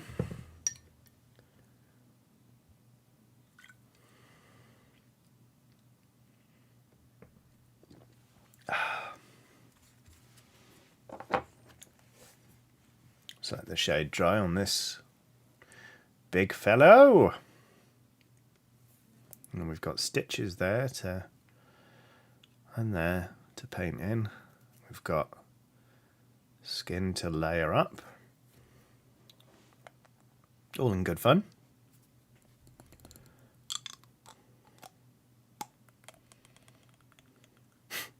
Thunder Cookie Fish. This looks like Santa is going after someone who made it on a list that is worse than the naughty list.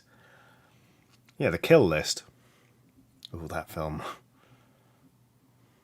Oh no, I made myself uncomfortable. Will says, I'm going to say it again, you need to give him a treasure trail. Oh, do I need to do that? I don't think I'm going to do that. I think I want to do that.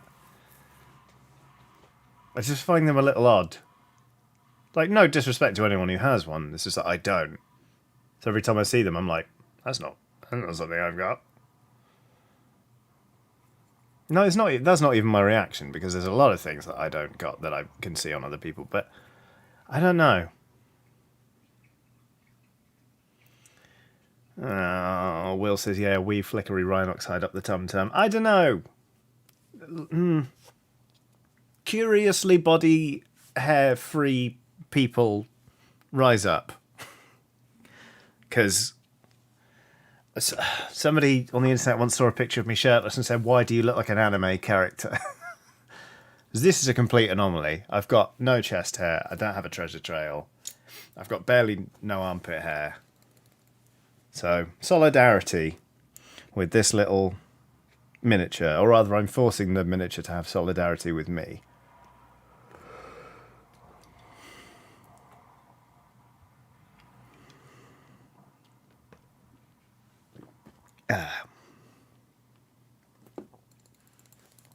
Right.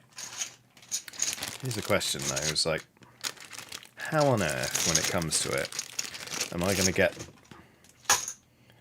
this lot to... Oh, that almost works. That's going to have to do. Because these are 32mm bases for Blood Bowl.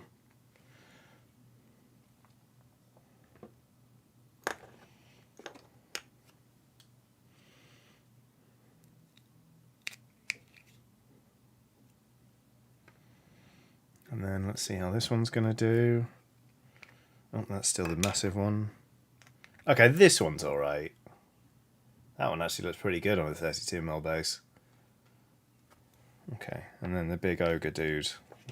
We'll cross that bridge when we come to it.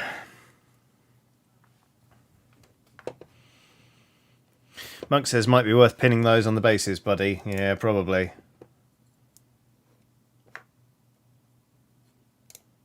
Probably.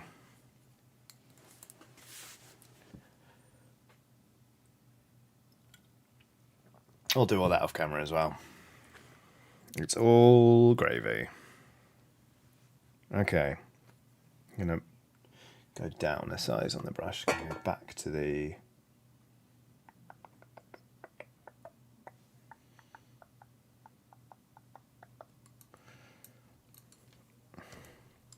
Okay.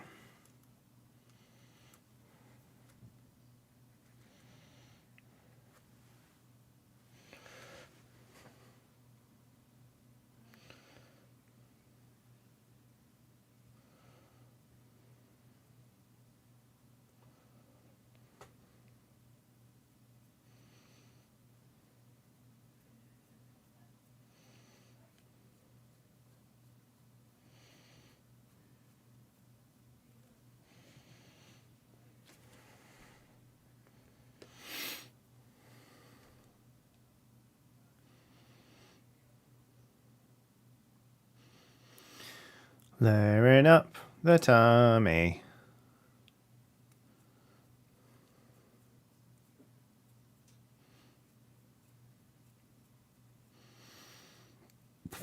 Excuse me.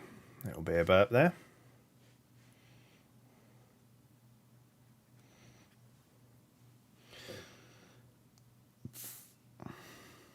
And another. Just smashing them out today. The shade's not completely dry on that peck, but oh well.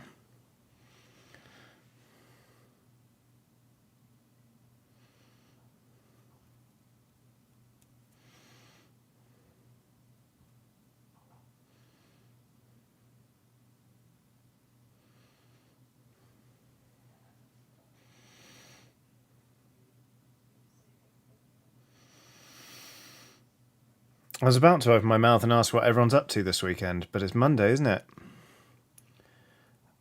I've already got, like, December brain. We're like, oh, what day is it? Why is it always 1:30 in the morning?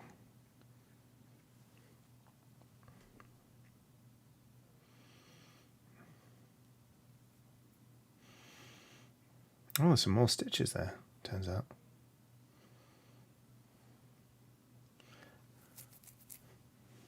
Oh, Emma Benton says, don't remind me. I'm sorry, Emma. I hope you're doing alright, buddy. And again, I hope you're not beating yourself up, because you are great. And yeah, Monday is a whole thing. But Monday sucking has no bearing on how good you are as a person, quite frankly.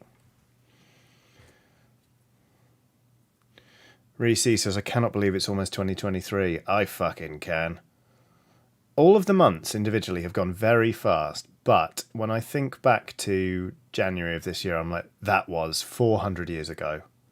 It has been a long and difficult year. And I look forward to dancing on its bloated corpse.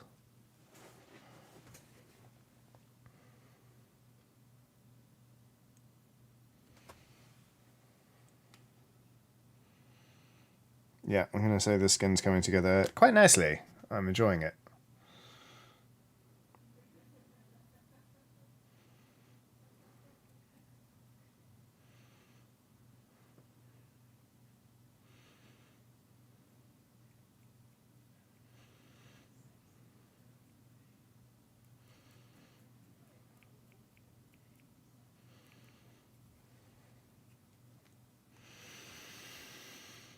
Emma says, I'm having a great time recovering from burnout, so that's nice. Good. Because I think that job had you burnt out for quite a long time, Emma, if I may be so bold. So I'm glad you're getting a chance to recover.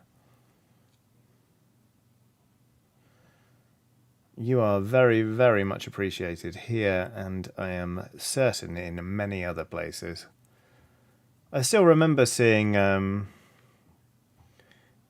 I happened to catch Aoife's face when you were queuing up for a meet and greet, and she realised who you were at EGX those years ago, where she was just suddenly like, fuck!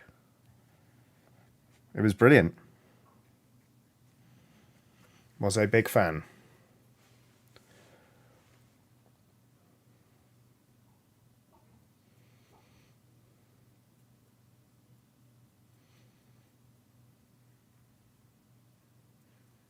My face lit up and it was very nice.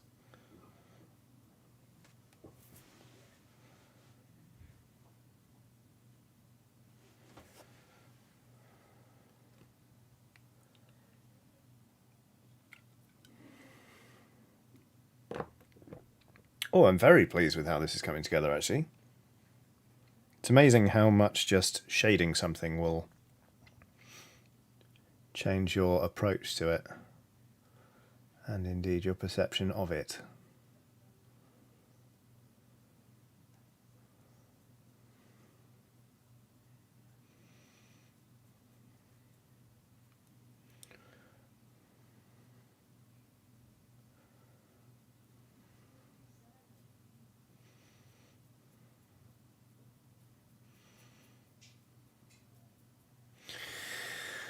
Nice. Yeah, I'm gonna finish up this stream and this model.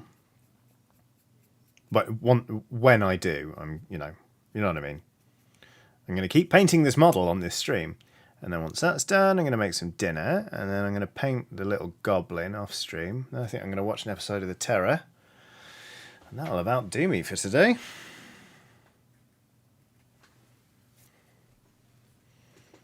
Oh, Mabel teaches Says, right, I need to go, but it's been so lovely chatting with you all. I missed you so much. Speak soon. Take care, Mabel. Have a lovely, lovely evening.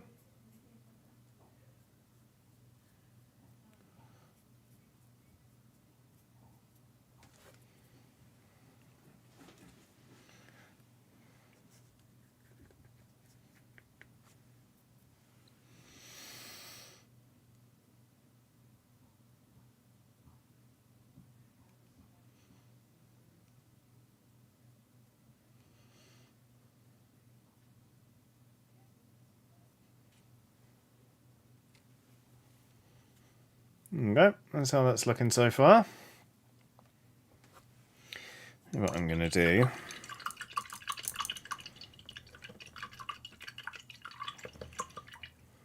My Serpentine says, ever heard the song The Northwest Passage? Of course I have.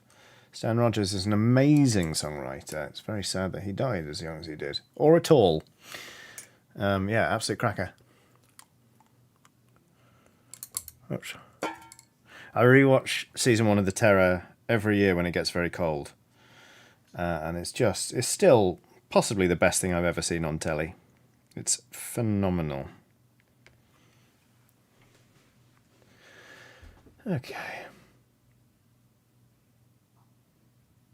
Let's get some fresh cream on the palette rather than trying to work with some slightly gummy stuff.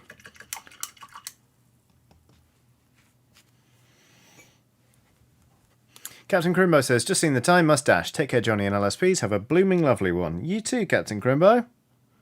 Take care of yourself. Have a lovely rest of your day.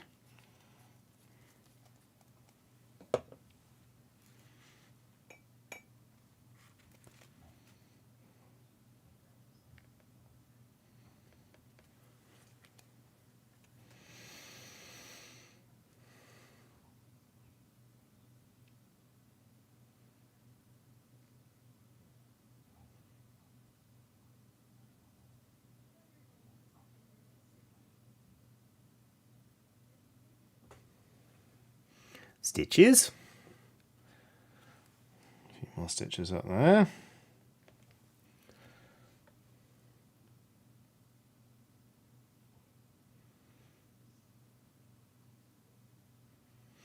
Will says, see those stitches, Johnny? Do you have Druchii Violet? I do. I was going to shade this, and I fucking do have Druchii Violet. I know exactly where you're going with this.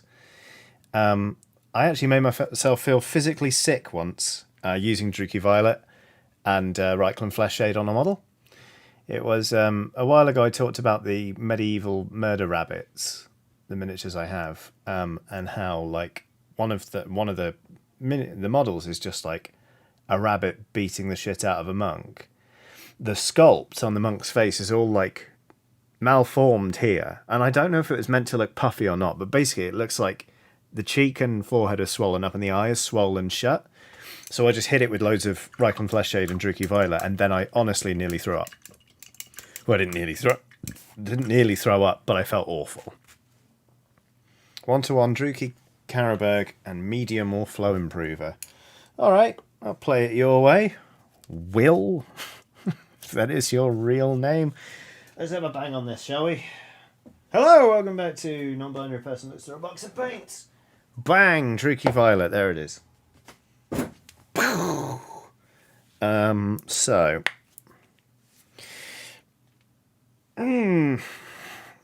Okay, so we're going to take...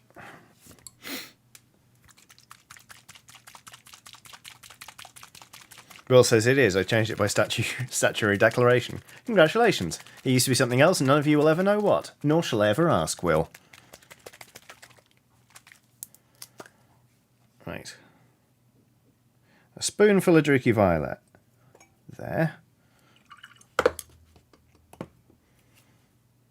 A spoonful of Reikland Flesh Shade. See how this goes. Goes there. Yep. And a spoonful of medium, I guess. Or flow improver. Fuck it. Hi, welcome back to Non-Binary Person Paint Box Paints. Today, here it is. It's only ever contrast medium. Gonna get a spoonful of that.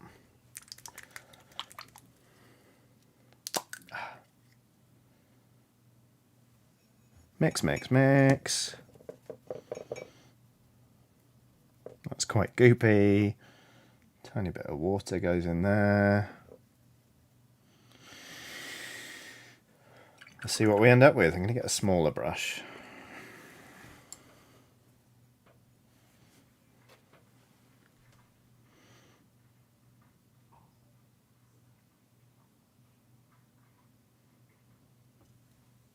Yep, that'll take.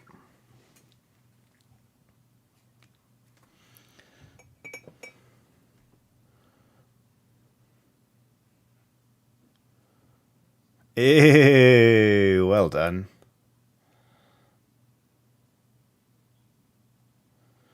Very good, Will. That's horrible. Oh, you want to get that looked at, mate. That looks infected. Horrible.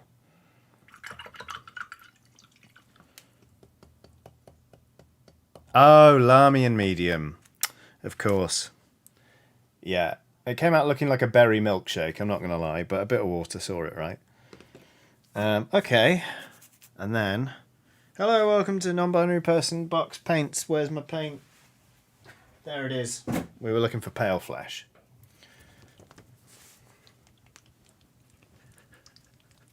Okay.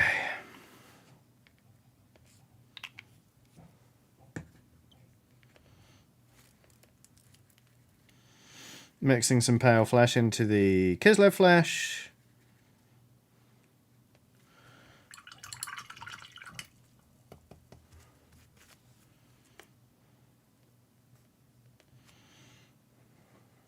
Let's see how far we get with this.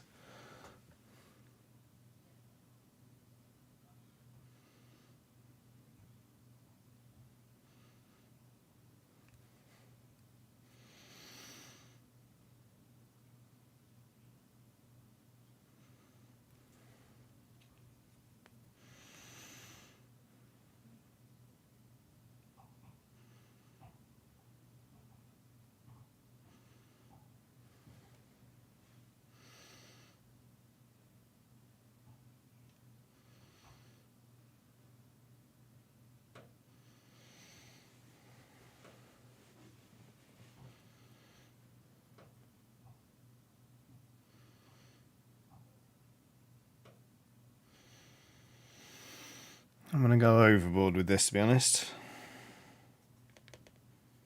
I mean, that goes without saying. Of course you don't want to go overboard, but you know, blah, blah, blah, blah.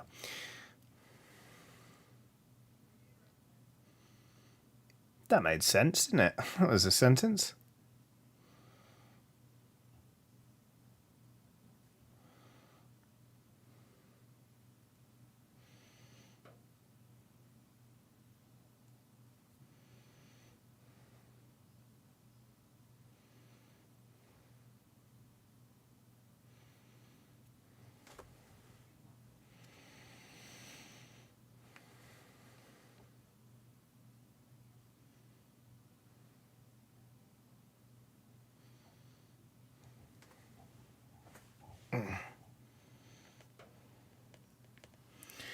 So I'm reaching that stage in the stream where I forget how to talk because I'm also concentrating on painting. But hopefully you're having a nice chilled time anyway. Didn't need to say that so creepily, did I? No, I did not. And yet here we are.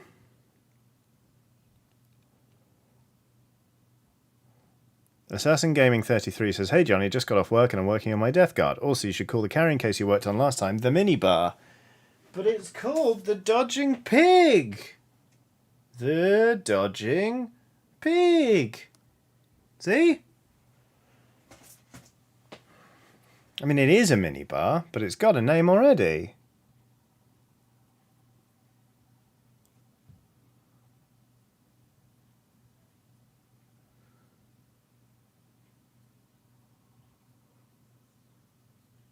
I'm going to go for a less is more on this here miniature, I think. I was going to do another highlight after this one, but I don't think I will. I don't want to overdo it. Yeah, I'm just going to hit the face a little bit, figuratively speaking.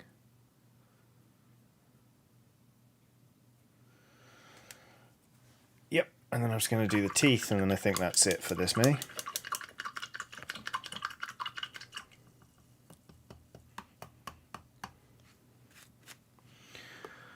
And you know what? Once this is done, I might even call it for the stream, because like I said, my ability to form sentences is rapidly falling away. Falling away from me. Falling away from me. So I'll probably call it a day there.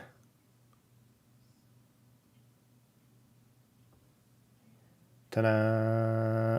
So there we go. That's where we got to today. We did this big ogre Santa-like fellow. Probably going to do a bit more work on the tree actually off stream, but off stream it shall be. And we did this rather threatening reindeer. Will says, was that Jonathan Davis? Of course it was. Right, thank you everyone. This has been a fun stream, but I'm going to go now. Lots of love to you all. I'll let you know how the tournament goes on Wednesday. Am I going to win? No. But I'm going to field a Lizardman team, so, I mean, well, I say Lizardmen, I mean horrible drug frogs. But they're a pretty good tier, but I've never played them before, so we'll see how it goes. Anyway, we shall have some fun. So I'll let you know how that goes, but most importantly, thank you all for watching. I have a Patreon. Emma Benton just linked it in the chat. It's also a link in the description of this video. For those of you who like hearing things and then typing out manually, it's Johnny Chiodini. It's patreon.com/Johnny Chiodini. If you are able to support me directly, that would be great, but there is no pressure.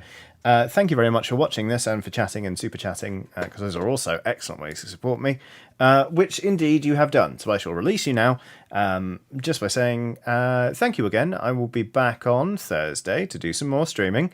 So until then, be good and have a lovely day. Bye.